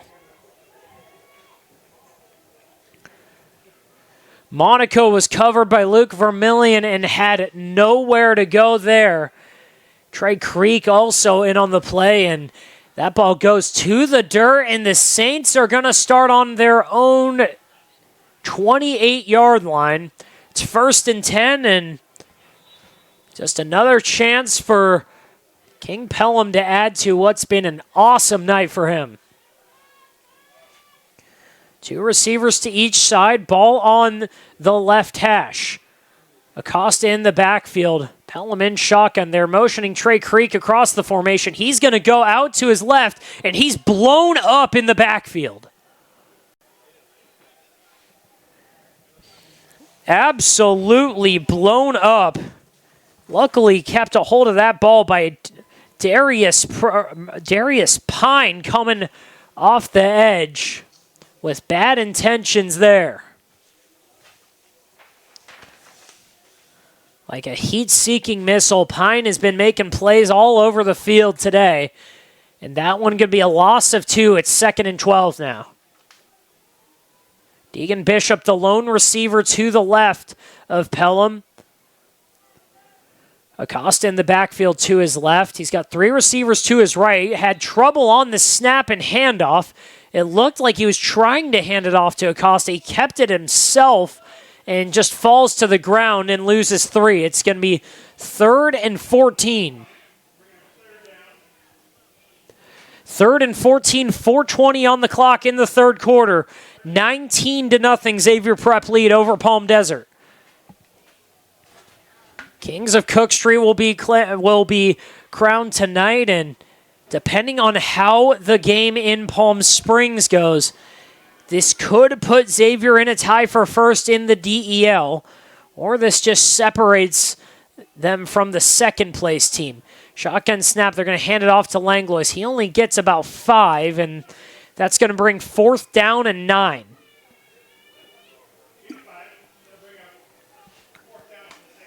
Fourth and 9, they're going to send the punting unit out immediately. And a 3 and out that Palm Desert's defense desperately needed. Jonah Tolan back deep to receive. His heels at the 41-yard line for the Saints. Now moves up to the 42. Joe Mejia back deep to punt. Tolan looking for his 4th punt return of the game. Really looking to make an impact here, and Mejia's punt comes really poorly off the foot. Only lands about 5 yards in front of him, lands on the Saints' 30 and goes out of bounds. I didn't see any pressure on the play before the punt went off. It just looked like it might have come off Mejia's ankle or something. So with 3:01 on the clock, Palm Desert given a gift. They're going to start on the Saints' 30-yard line.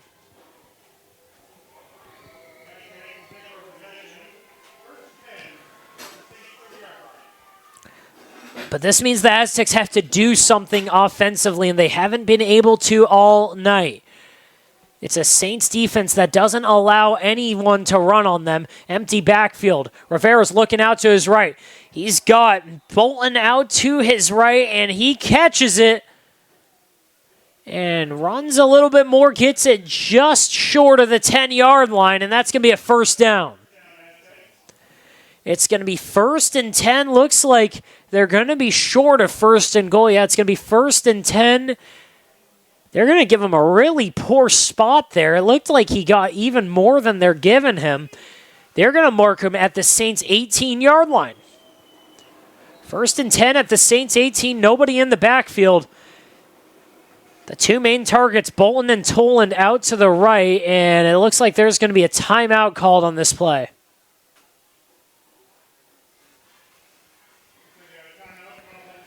Saints going to call their first timeout of the half. And just wonder what they're going to be looking for here. But again, this is a team, Palm Desert, that struggles to run the football. Their leading rusher, A.J. Rivera, has 227 yards coming into the game. That's a nice number to have. But it's your quarterback, and it's the leading mark for the team. After that, there's Elijah Walker, who had 167 coming into the game. Other than that, no one has over 53, and that would be Isaiah Rodriguez with 53. We haven't even seen him on the field yet. They've got one of the most prolific passing offenses in the Valley, just behind really either Shadow Hills or Rancho Mirage. Those 2 teams can absolutely sling it, but right now, the problem for Palm Desert, Xavier Prep hasn't let up anything with the passing game. They're going to try for it again. Empty backfield. Rivera back out in shotgun. He's going to get the snap and take it himself, and he's wrapped up immediately by Jacob Van. Jacob Van, Javon Taylor in next to him. Ben Langlois around the play as well. The really the same handful of players who have absolutely dominated this first three quarters. 2:32 on the clock, 19-0 the score. Saints on top of the Aztecs. Ball at the Xavier 15-yard line. 2nd and 8. Aztecs going to motion Tolan across. They're going to let Rivera keep it. He's going to run it up the middle himself. He breaks a couple tackles, gets the line to gain, and then some. Stopped just short of the goal line, so it's going to be 1st and goal for the Aztecs. First and goal, 2:12 left in the quarter. And for the first time today, Palm Desert looks like they've got something going offensively.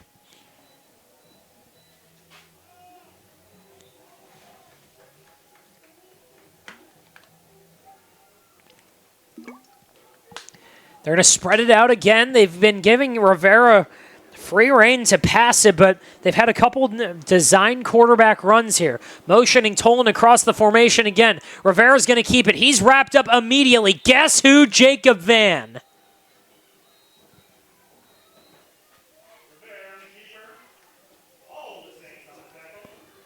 Jacob Van, Daniel Camby, Gavin Bew in on that play.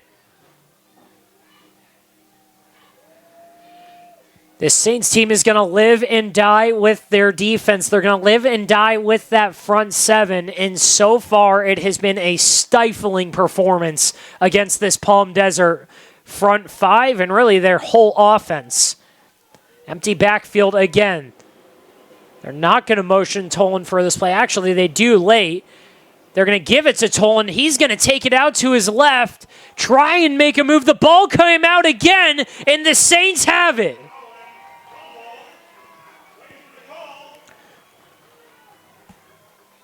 Jonah Toland at the goal line fumbles it, and the Saints are going to take over. It's a question of whether it went into the end zone and out, or whether it was recovered in the end zone for a touchback, or if it was just recovered short. So see where they will spot the ball. Deegan Bishop in on the recovery there, and they're going to call it a touchback. So a fumble into the end zone brings it back out to the 20, and the Saints offense is going to get started with a 3-score lead. LaShawn Taylor giving a chest bump to Nick Zales on the sideline. Alejandro Macias was in on the player as well. Give the game ball to that entire Saints defense tonight. If this score holds, one of the most impressive defensive performances under Dockery's tenure. 19-0 Saints against Palm Desert. Pelham shotgun. He motions Acosta to his right. He's going to hand it off to Acosta, who's met immediately in the backfield. The front two by the Aztecs. It's Adrian Rangel and Robert Carrion in on the play, and that might be a tackle for loss there.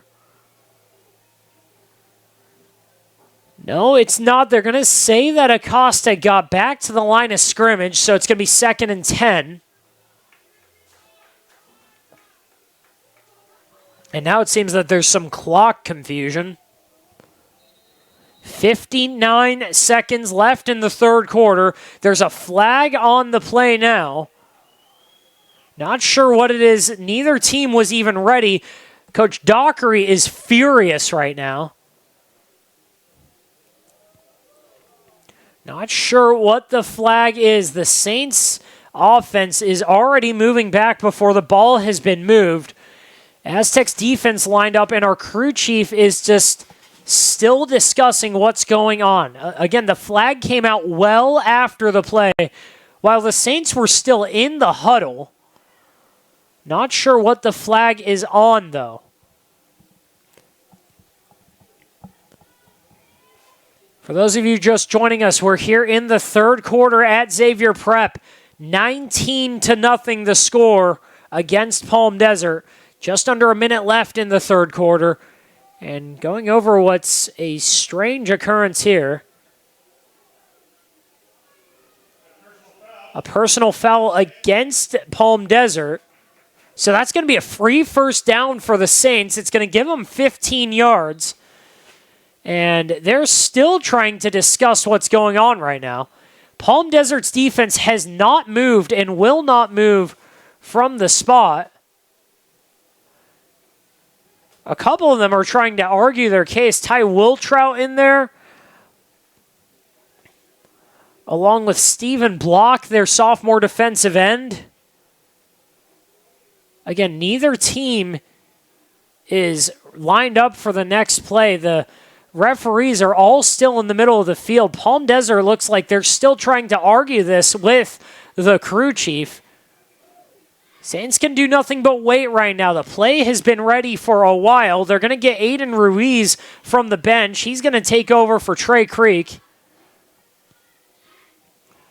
And 10 of the 11 Palm Desert defenders are in on this discussion. They have not moved the ball back yet. And it frankly just looks like Palm Desert is blocking them from moving this football, but they're probably just wondering what the penalty is. They're trying to argue their case, but it's been well over 2 minutes that they've been arguing this. Saints just standing around in their huddle. It's giving their offense some time to catch their breath. Defense as well for Palm Desert too, but what should be first and 10 for the Saints right around their 35 we're still waiting for that play to happen. And we're still waiting for the ball to even be set. There is no sign of the crew chief. One of the line judges is in there. The crew chief swarmed by Palm Desert defenders. Xavier just sitting there waiting patiently as this crowd is eager to see their Saints offense that's done some good work tonight on their homecoming night. Xavier 1-2 on their last 3 homecoming games coming out of the COVID-19 pandemic. Coach Doc 4-2 on homecoming. Apologies, 5-2 on homecoming. They did miss a year because of the COVID-19 pandemic. That was 2021. There was no homecoming. Or really the school year of 2020, but the Saints played in the spring of 2021, as did many other schools in California.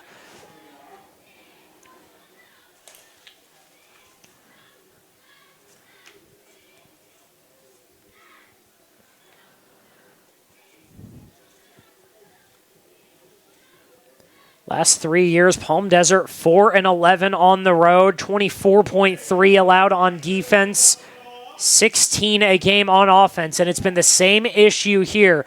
They haven't been able to stop the Xavier offense consistently, and that Xavier front four has wreaked havoc on this Palm Desert offense. They haven't been able to do anything offensively. It's still 19-0, and they've finally been able to move the ball. In that span, the Aztecs were held under 14 points 9 times on the road, and they're 1-2 this year on the road. Xavier 9-4 at home in that stretch. Coach Dockery preaches to his players, win your home games, win at least 60 to 70% of your home games, then split the road games. If you do that in the NFL, you make the playoffs. If you do that in high school, most of the time, you're going to make the playoffs. You've got a chance at winning league. And right now, James Dockery making Xavier College Prep a tough place to play. They're finally going to move the ball. It's going to be at the Saints' 35-yard line.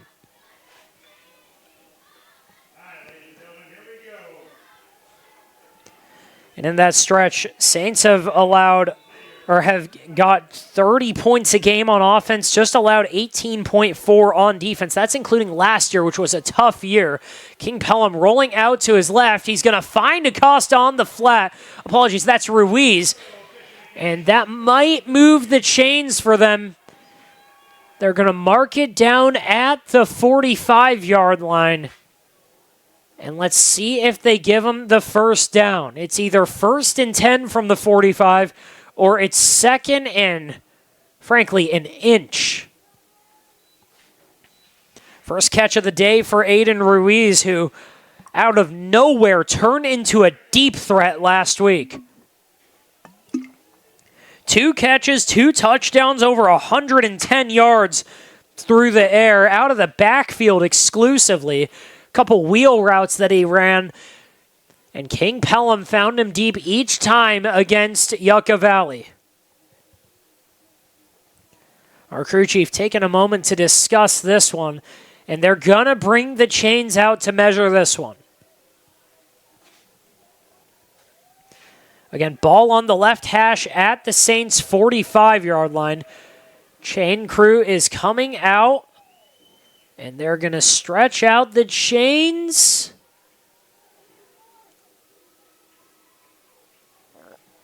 Awaiting the signal, and that is just short. It is as short as you can get right there. It is 2nd and maybe 3 inches for the Saints. So they can do just about anything with this playbook right now.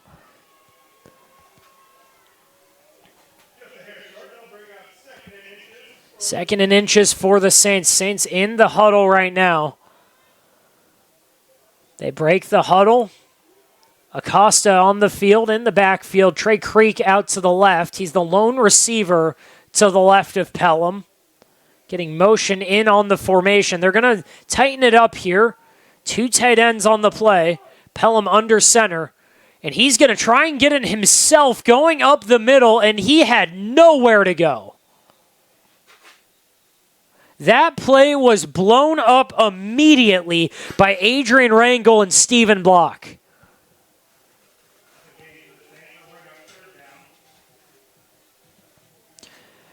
I mentioned that these two teams, the pass rush is really just a completely different world for the Saints compared to the Aztecs. But that's not to say that Palm Desert's front seven, Palm Desert's run defense and pass rush is something to slouch at themselves. It's just the fact that Xavier's been putting up otherworldly numbers with their front four. And that's going to bring a close to the third quarter. Clock ticks to 0. And going into the fourth, the Saints are up 19-0. But back to the point, it's not that the Saints or that the Aztecs can't rush the passer or can't defend the run. It's just when you compare it to Xavier's pressure and run rates and pass rush win rates, it's a completely different world. But up front, they do have 3 of the best players in the Valley. Jackson Bishop, Adrian Rangel, Stephen Block, along with Evan Blankenship. Those 4 are almost as good as any 4 that you could put up front in the Valley. It's just for Xavier, their offensive line has done great work tonight, and frankly, their front 4 has just been that much better themselves on defense. So going into the fourth quarter, it's going to be 3rd down and about 1.5 yards for the Saints.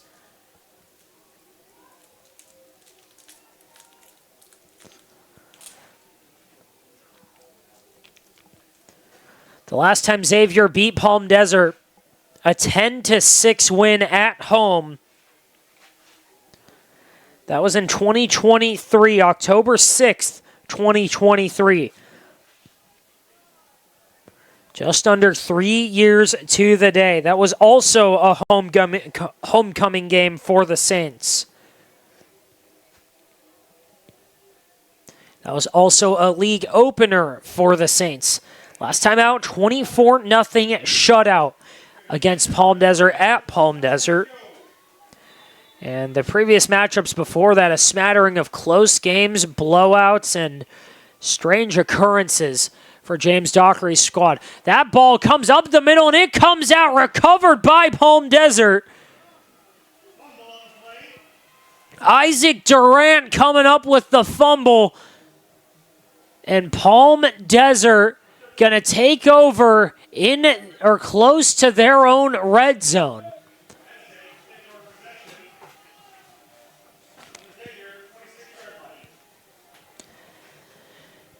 After a night where the Aztecs have had almost no ball security, Xavier lets it come out on their own.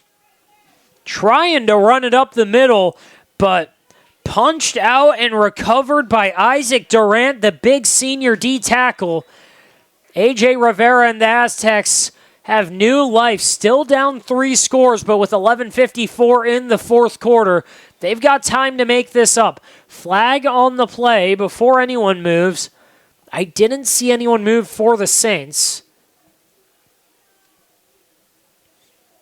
And they're going to rule it's a false start on the Aztecs. 5-yard penalty, still first down, but it'll be 1st and 15 now from the Xavier 33. The line to gain is the Saints' 18-yard line.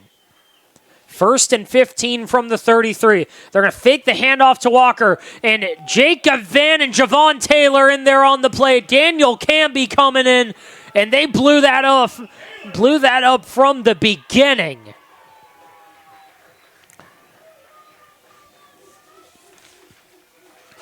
Javon Taylor gets the tackle for loss, gets him in the backfield for a 5-yard loss. And that's going to make it 2nd and about 21 now.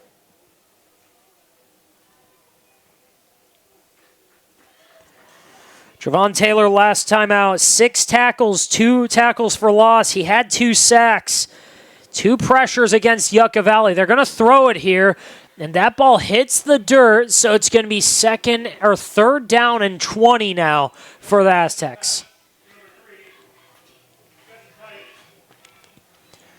They were trying to find Spencer Thice on the play, but again, that ball, actually, they're going to rule that he did catch it. So a short gain on the play. It's still 3rd and 14, but a better chance for Palm Desert. Motion Walker across the formation, now back to the left of Rivera. He's in pass protection. Rivera looking over the middle. He's found his man on the slant and taken down by one of the Xavier linebackers.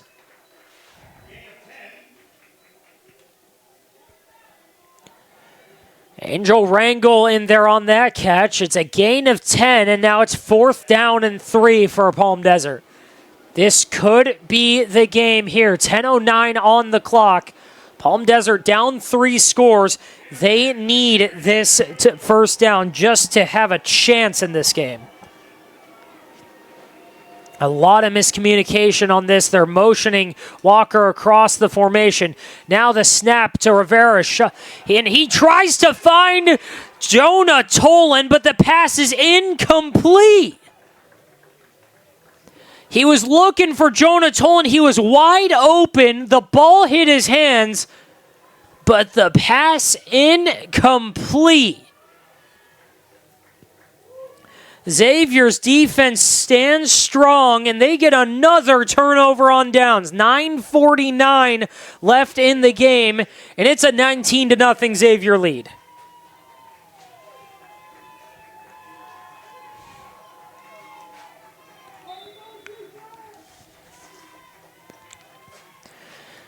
This rivalry started in 2014 with an overtime win here at Xavier. It's one of 4 wins in this rivalry history for Xavier. It's more than just a football rivalry. It's extended to every sport. In baseball, most predominantly, it's really decided league championships in some years. But right now, they're on the gridiron. Pelham's going to keep it. He's going to try and go up the middle and go down after a gain of about 4 yards. It's going to be 2nd and 6 after he slid down to avoid the hit from... That was Stephen Block in there coming in on the pressure.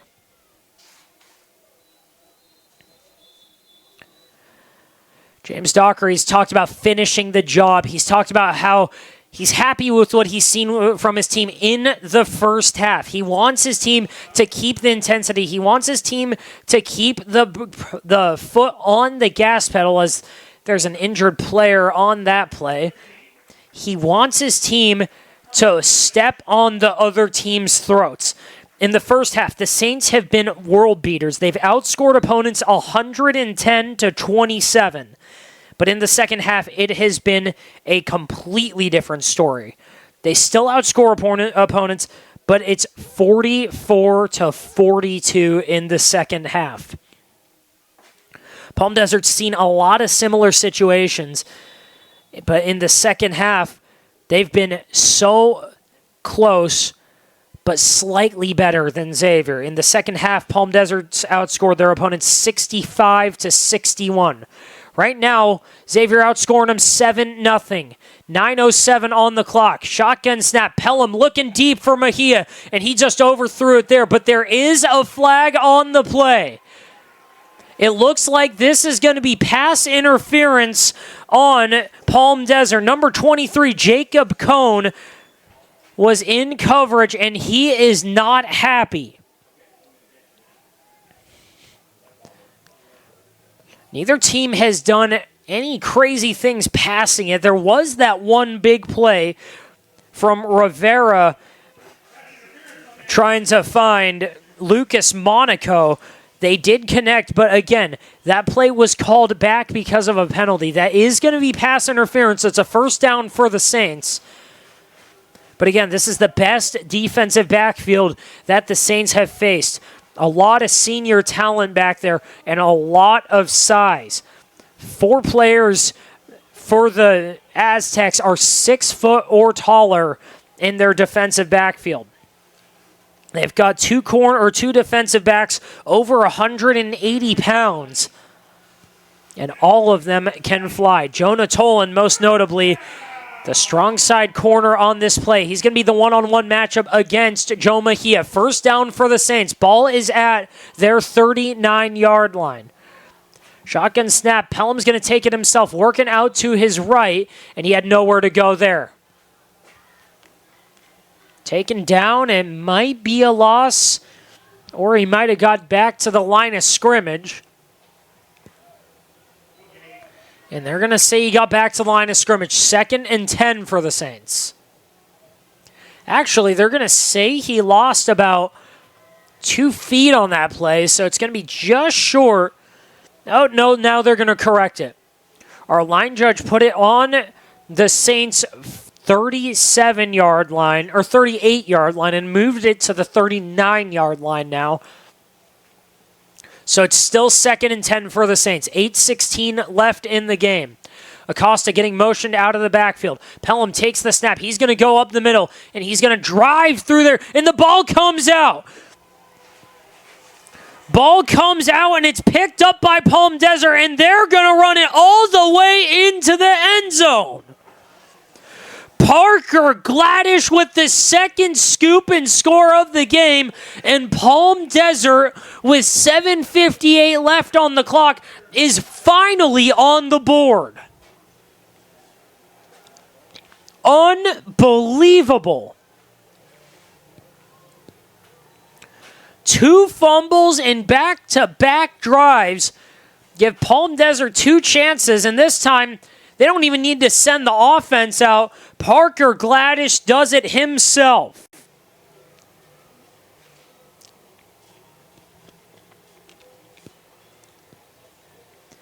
(6'2", 190-pound senior free safety in there to defend the run, keeping his eyes up. He sees a ball pop out, and he says, hey, I'll take this. Takes it all the way 37 yards back for the touchdown. Some confusion on the play. Saints trying to run their defenders out last second. They're going to pitch it to Tolan. Aztecs going for 2. There's a flag on the play. It looks like it might be coming back. Tolan into the end zone. If it holds, it's an 11-point game. If it doesn't, the penalty is going to push them back another 5 yards, I'd assume so. And yes, it is holding on the Aztecs, so that'll actually push them back 10 yards. And you'd think you've got to go for 2 here. You're still down 3 scores. But it's a difference between an 11-point game and a 12-point game.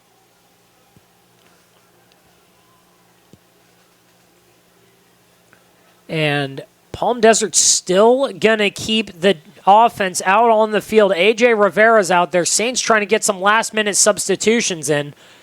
Jonah Tolan to the left side of the formation. Ball is on the 14-yard line for the Saints. Empty backfield. 3 receivers out to the right. Rivera looking to his left. He's going to fire it deep over the middle, and it's caught.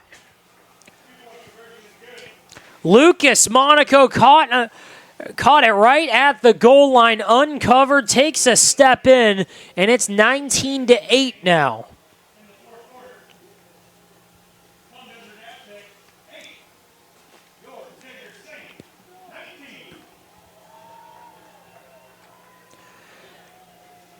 A rare Xavier misstep and ball management issue leads to an immediate Palm Desert score. It's an 11-point game. Palm Desert is not out of it. Just under 8 minutes left to play. Palm Desert's kickoff unit out there for just the second time today. Reese Johnson out there to kick it off. It looks like for the Saints, they've got, is that King Pelham back there to receive? Yes, the Saints have King Pelham back deep to receive this kick.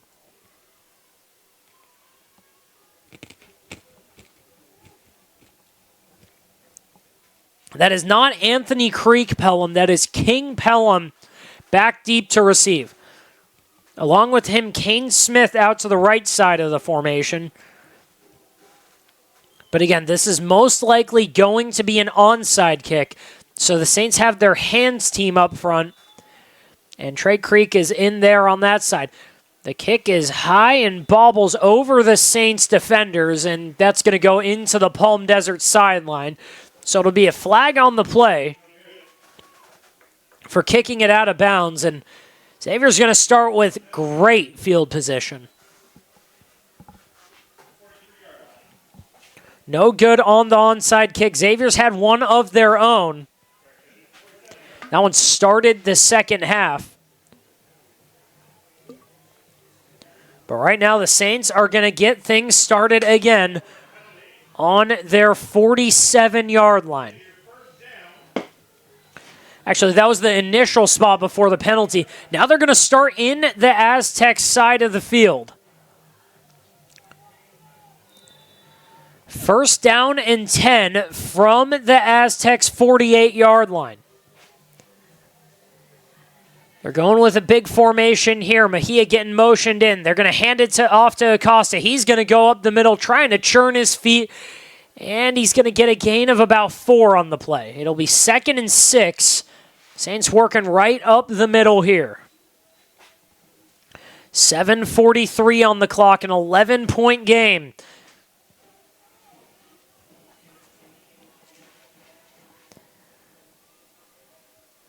Doc said he's been able to, or these are the kind of games that he likes to coach, that he's been in this season. The wins where they haven't done everything right, so he can still coach it up and still be happy about the win, especially last time out against Yucca Valley. They had 2 weeks to prepare, and they're looking like it right now. Snap is going to go to Acosta. He's going to get blown up, and there's not going to be a gain on that play. He might have lost a yard. 7:04 on the clock. And that's going to go all the way back to the original line of scrimmage. It's 3rd and 10 for the Saints, and it looks like someone called a timeout.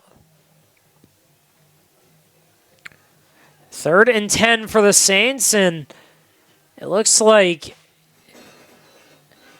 James Dockery called the timeout for the Saints. So that'll be their second of the half. And the Saints are going to go over how they want to approach this. It's two teams that have a lot of respect for each other, two programs that have started to dominate the Valley sports over the last decade or so. Xavier more recently than that, but Palm Desert has been the gold standard in really just about every sport, but football, baseball, basketball. Palm Desert has ran the show. James Dockery knows that. He was part of it with the football team back in the early 2000s, him and Nick Zales. But he is here to change the narrative. He is here to turn the Saints into what he knows they can become. And right now trying to make a statement. Bad snap, fumbled by Pellman. That's picked up by Palm Desert. Palm Desert's going to take over on the third straight drive that Xavier fumbles on. A bad snap. King Pelham couldn't come up with it. It was just low. He bobbled it, and then Palm Desert's pass rush in there immediately to take over. Ball is spotted at the 40, and the Aztecs are going to take over an 11-point game with just under 7 to play. Buckle up, everybody. This thing's not over yet. A.J. Rivera back in shotgun. Walker not in the backfield. Rivera's going to fire out to his right. He's got Tolan near the first down. He's going to get that in more. Jonah Tolan down inside the 10. It was a matter of time. James Dockery said that you don't stop players like Jonah Tolan. You don't take them out of the game. You can't. You just have to try and limit them. You have to try and mitigate what they can do. You have to try and get in their way. And frankly, you need some luck with those kind of players too. It's a thing every coach goes over. There's always a player you circle in the film room. Don't let him beat us. So far tonight, Xavier has not let Tolan or Rivera beat them. But right now, Tolan coming through when they need him most. 6:50 on the clock. Ball is at the Xavier 11-yard line. First down and 10. Palm Desert can get the first down without the touchdown. But right now they're going to be looking for the end zone. Rivera drops back. He's going to try and run it up the middle himself. Finds some Xavier linebackers, Santonio Canone, in there on the tackle. It's going to be a gain of 6, 2nd and 4. And with 6:18 on the clock, Palm Desert in no hurry right now. It's a 2-score game. It's an 11-point game. Palm Desert in the red zone. And they're going to call a timeout. The Saints have been in all sorts of back and forth, close, just by-the-wire finishes in James Dockery's tenure. He's had a couple homecoming games that have come down to the last drive, the last play of the game sometimes. Back in 2019, Xavier was playing Shadow Hills on their homecoming night. They had a lead going into the final seconds of the game. Shadow Hills was trying to kick the game-winning field goal with about a minute left on the clock. The snap was good, the hold was good, but Jack Larson broke through to block that kick and save the game for the Saints. Could this game come down to a similar ending? 6:14 on the clock, 11-point game, 19-8. Xavier on top, Palm Desert with the ball at the Xavier, what looks like 6-yard line right now. 2nd down and 5 to go. Tolan motioning across the formation. He's going to get the ball. He breaks a tackle. He gets through and dives into the end zone.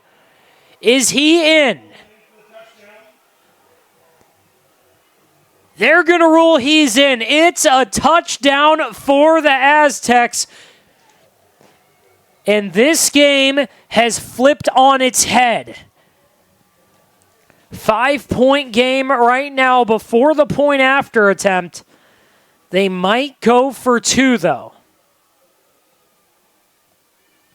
The offense is still on the field. They're going to go for it here. A game that Xavier absolutely dominated the first half of. Second half woes coming to show right away. Jonah Tolan motioning across the formation. Rivera's looking to his side. He throws it up into the end zone, and it was bobbled and batted by two receivers. Neither of them come up for it. It's still a 5-point game. 6:09 on the clock, 19-14.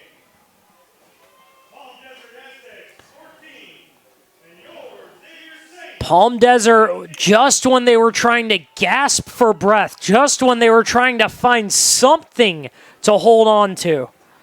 A fumble recovery that was taken all the way back by Parker Gladfish got them on the board to start. Then the Saints going for it on third down. Pelham tried to run it up the middle. The ball pops out. It was a fumble again. Third straight drive with a fumble. Palm Desert's going to go for the onside kick here. So Palm Desert gets the ball well into Saints territory. They get it right at the 30 and score on Jonah Tolan's first big play of the game. And now here we are, a 5-point game on homecoming. Palm Desert's ASB bringing out their flags, waving them around. Xavier Saints just trying to hold on, trying to come out of this thing with a win. Coach Dockery, just one win in this matchup in his 9 years with the team. Most recently, it was in 2023. That year, they went to the CIF semifinals. Trying to really repeat history here. High kick is up and brought in by King Pelham. He's going to take the knee there. And Saints are going to start with the ball on their 20-yard line. Not exactly sure why, but King Pelham is out there fielding kicks right now. Not going to question it. Just haven't seen it.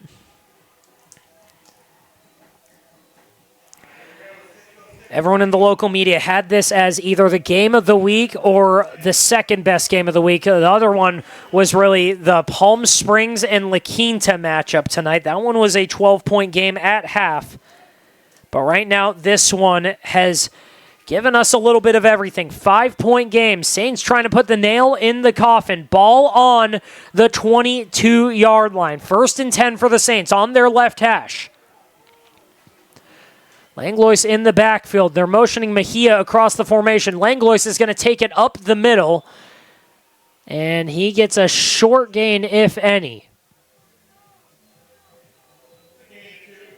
Gain of 2, 2nd and 8, 5:52 left on the clock.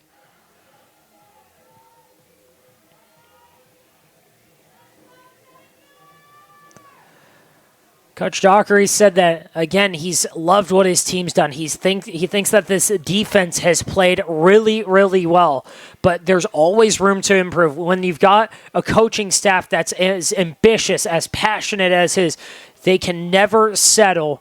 And right now, offensively, they can't settle here.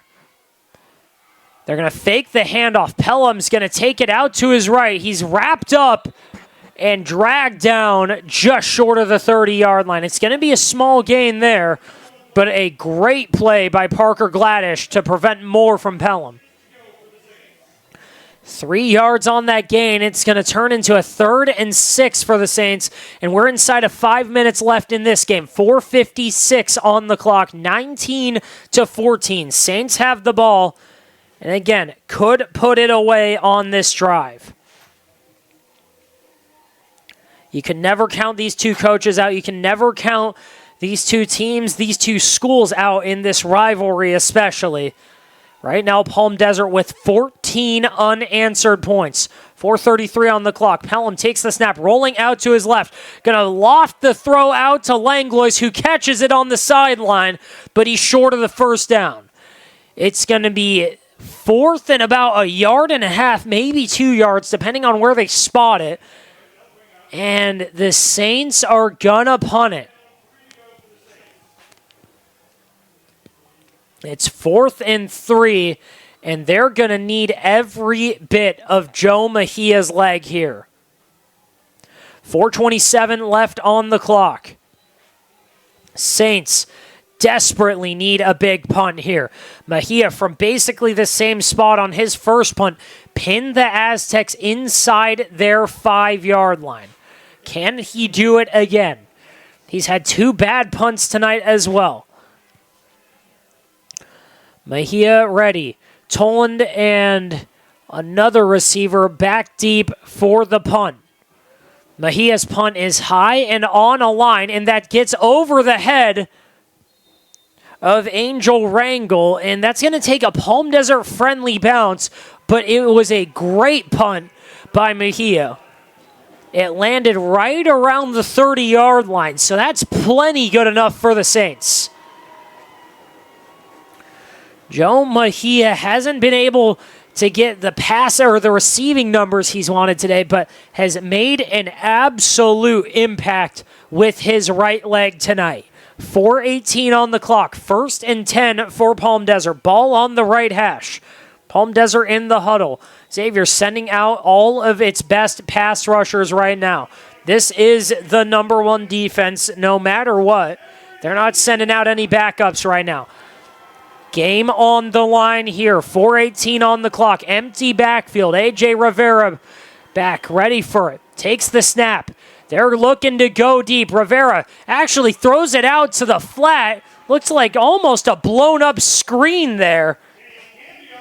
And there was nowhere to go on that play. Daniel Camby in on the tackle, limits it. And actually might have got a tackle for loss there.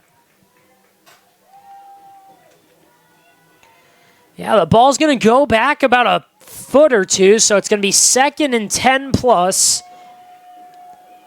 Just short of 2nd and 11. Clock still running. 3:41 on the clock. 19-14. Xavier Prep with the lead. Palm Desert with the ball. Snap to Rivera. He's looking deep. Fires it out to the sideline again, and it's Tolan on the check down.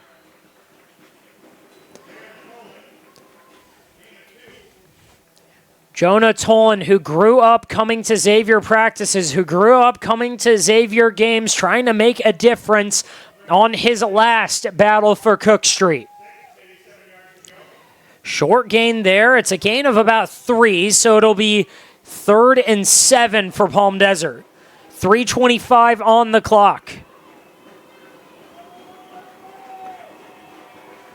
3 receivers out to the left of Rivera, 2 receivers to his right. Xavier showing no pressure here. They've got 2 high safeties. Rivera looking deep, and he fires it, and did he come up with it? No, he did not. 4th down as 2 of Xavier's pass rushers were breathing down Rivera's neck. It was Javon Taylor and Jacob Van again. They got a hit on him after the play. But Rivera was looking out for Spencer Thice and couldn't come up with the play. Game on the line here. 3:20 on the clock. 4th and 6. Palm Desert's going to go for it. Xavier, you got to think if they get this turnover, they need just a couple of first downs to end this game. Pressure immediately. Javon Taylor. And Rivera can't get the pass off. Rivera tried to throw it out to his receiver. He was looking for Lucas Monaco, but that pass wasn't close. Nearly in the dirt. It looked like he was going to throw it away, and Xavier is going to take over on downs.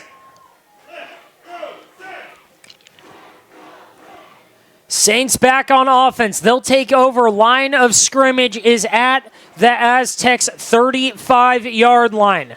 Down the middle of the field.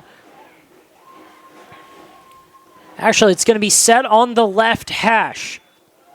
Pelham going back out. They're going to have 3 backs in this formation.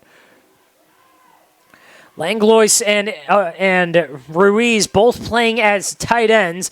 They're going to hand it off to Acosta, and he's met behind the line of scrimmage. And Darius Pine coming up when Palm Desert needs him. A tackle for loss. That's going to make it 2nd and 11 for the Saints. And Xavier's going to take their last timeout. How did we get here? The game was 12-0 at half. It was 19-0 in the fourth quarter. But 3 straight drives with fumbles by the Xavier Prep offense has let Palm Desert back into this game. 19-14, 3:08 on the clock. And just when they need him most, Palm Desert has found Jonah Toland. He's got the touchdown. He got a chunk play to get him into the red zone. And right now, they're going to need a turnover. Xavier Prep, 2nd and 13 right now. Ball on the left hash.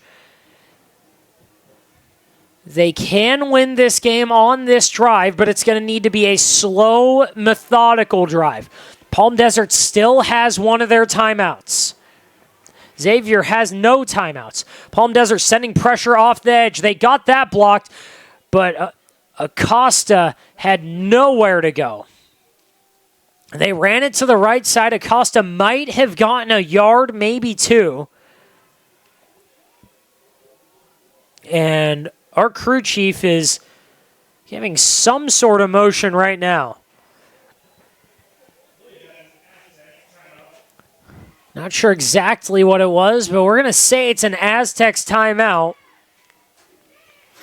Our PA announcer tonight says it's an Aztecs timeout, so that's going to stop the clock with 3:01 left in the game. It's a 3rd and long for the Saints. It's a passing offense that they've been trying to get going. They had their best night 2 weeks ago against Yucca Valley. Over 220 yards through the air for Kingston Pelham, who took over that game. 8 of 13, 220, 61.5 completion percentages, 2 touchdowns through the air. On the ground, he was good as well. 11 carries, 28 yards, and a touchdown. He had a long of 22. The game is on the back of the 6'2" junior for the Saints. They're going to motion a couple players across the formation. Everyone's in tight. They're going to pitch it off to Acosta, and he's blown up immediately. Blitzing off the edge, Jonah Toland and Darius Pine take him down. A loss of 2, and it's going to be 4th and 15. And the offense is still on the field, and frankly, I don't disagree with this call. With how the defense has been playing tonight, Xavier's defense has, until the last 2 drives, held the Palm Desert offense to basically nothing. Right now, you either get a shot at it, and you're either in the red zone or you have a touchdown, depending on how the play goes, or Palm Desert takes over on their own 40. They're going to say it's delay of game on the Saints, and now with the ball getting pushed back even more, they're going to punt this.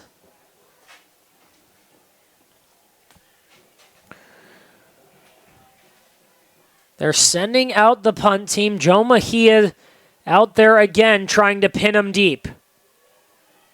Xavier has pulled off a couple of fake punts, but with it being 4th and 20, I don't imagine it here. Jonah Toland back deep to receive. His heels right at the Saints' 9-yard line. 2:14 left on the clock. The kick is off. It's a line drive. It's inside the 20, and it's going to take a great Xavier bounce.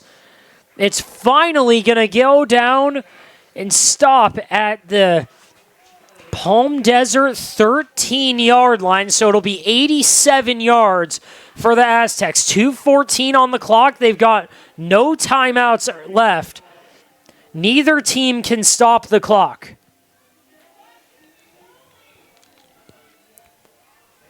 No timeouts, 2:14 on the clock, a 5-point game. A touchdown wins it here.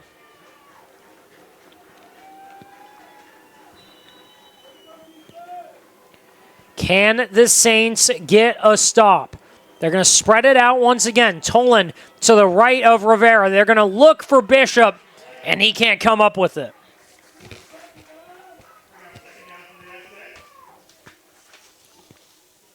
apologies, that was Trey Bolton running a 9-yard corner route, and that ball was just offline by Rivera. Rivera, we've seen sparks, we've seen glimpses of what can make him a star quarterback in this valley. But just about every other throw has been a little bit offline. Rivera in shotgun. He's going to take the snap, drop back, fire out to his right side, and it's caught right by the first down marker, but that's going to be just short. Moreno in on that catch, and actually they're going to give him the first down there. An absolute gift of a spot there, and Palm Desert's not going to slow down for this. Trey Bolton on the pitch and catch from Rivera, 12 yards on that play. Palm Desert's in hurry up now. A 1:54 on the clock as it stops to move the chains. Palm Desert needs to score a touchdown here.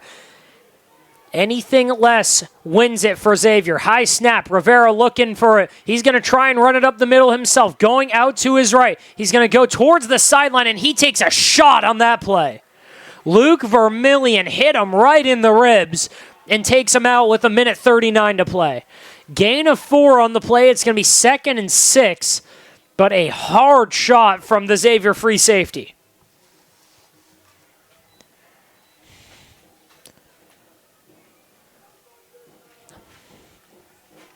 A team that's bringing back so much returning talent. Palm Desert bringing back 9 of their starters from last year on defense. Most of their starters offensively. A.J. Rivera's had 3 years on varsity. Now this is his final chance to take the reins. Tolan motioning across the formation. They're going to fake it to him. Rivera with a quick pass, and that's brought down by Xavier. Ben Langlois going to wrap up Trey Bolton, and he goes nowhere. A loss of 4, and that's going to take it back all the way back to the original line of scrimmage. It's going to be 3rd down and 10. Rivera, quick pass out to the sideline. Bolton catches it just short of the line to gain.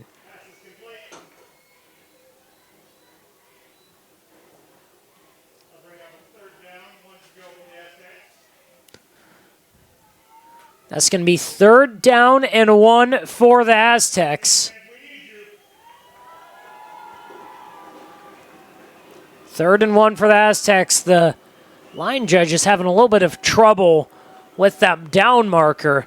1:11 on the clock. 19-14 the score. Rivera, empty backfield, seeing pressure immediately, rolling out to his right, trying to get it himself. He does, and then some, and can't get out of bounds. Clock should still be running. 1:06 on the clock. And it is an absolute, just massive break for Palm Desert that the clock stops to move the chains. Less than a minute on the clock. Rivera in trouble immediately, getting chased down. He almost gets the first down, brought down from behind. There's a flag on the field. Javon Taylor chased him from behind. And let's see who this is on. The flag was thrown right around the time of the tackle. And it was thrown right at Javon Taylor. It didn't look like he went up high for a horse collar. And it didn't look like there was any sort of holding near him. Let's see what it is. Flag is in the middle of the field. If the play is good, it's going to be 2nd down and about 3. If not, they're going to call holding on the Aztecs. A huge break for the Saints. 53 seconds left on the clock, and it's going to be 1st down and 20 for the Aztecs from just inside of their own in half of the field. It's going to be 3rd and 20. Or 1st and 20. Actually, they're not even going to move the ball back. They're just going to replay the down. I'm not sure why, but they're just going to replay the down. 53 seconds on the clock. 3 receivers to the left of Rivera, 2 out to the right. Jonah Tolan to that right side. Rivera is looking deep. He's looking to his left now. Passes into triple coverage by Xavier, but able to actually pull it in. Brady Enders in traffic, moves the chains for Palm Desert, and with 38 seconds left in the game, Rivera takes the snap, first down and 10, fires it down the field, finds Bolin, first down and then some. They're going to move the chains. They're into the red zone now with just under 30 seconds to play. Clock stops at 30 to move the chains. It'll start right as everyone's set. Empty backfield again. Xavier needs a turnover here. 27 seconds left. Rivera running it up the middle, wrapped up by Jacob Van, and he's going to get taken down after a gain of 3. Second down and 7. 9 seconds left, and they're going to clock it there. 8 seconds left in the game. Palm Desert couldn't hear the snap.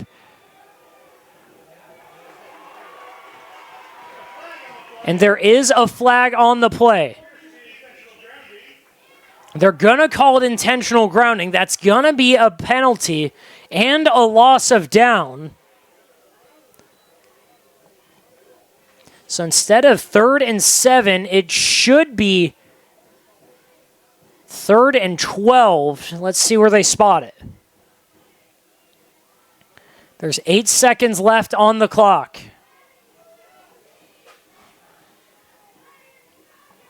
They're going to call it an intentional grounding on A.J. Rivera. Actually, they're going to pick up that flag. I'm not sure what the referee said to James Dockery, but after they had a quick conversation, the crew chief from about 30 yards away picks up that flag.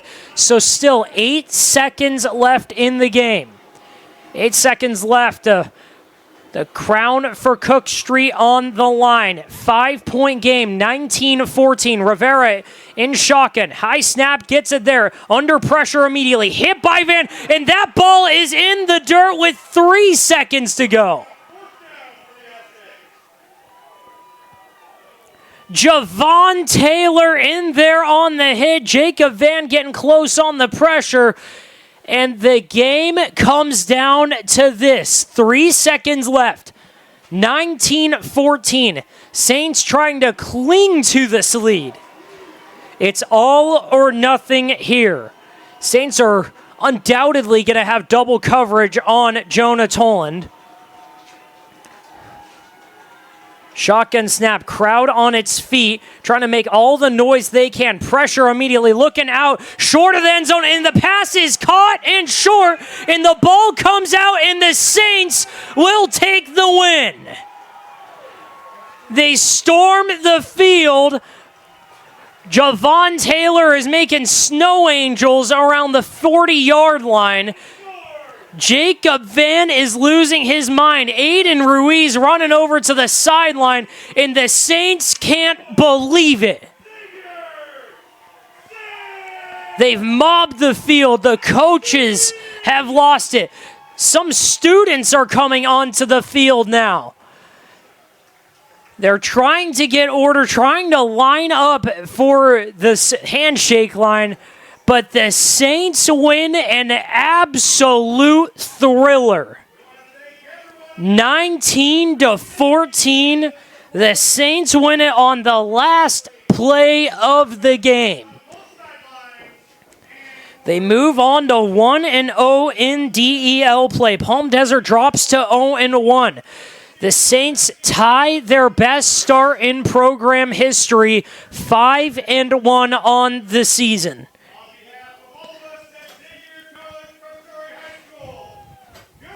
Up next, Xavier on the road for a couple weeks, but next up they've got La Quinta at La Quinta. Palm Desert will face off against Rancho Mirage. It doesn't get easier for either one of these teams, but a statement win, a absolute staple for James Dockery's career at Xavier, and a win to remember.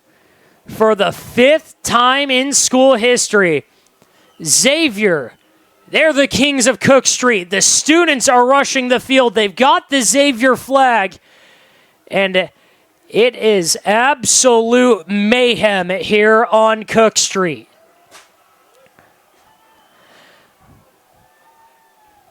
We'll send it off to next week. We'll see you in a couple weeks. Xavier's on the road for the next 2 weeks.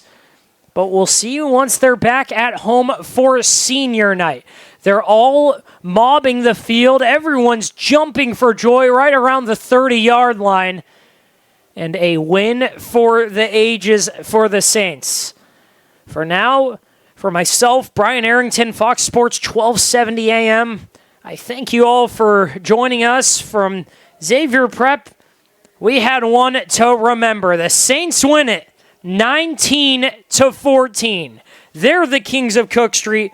They're 1-0 in DEL play, and they're 5-1 to start the season. Thank you all for joining. We'll see you next time here on 1270 AM Fox Sports Palm Springs.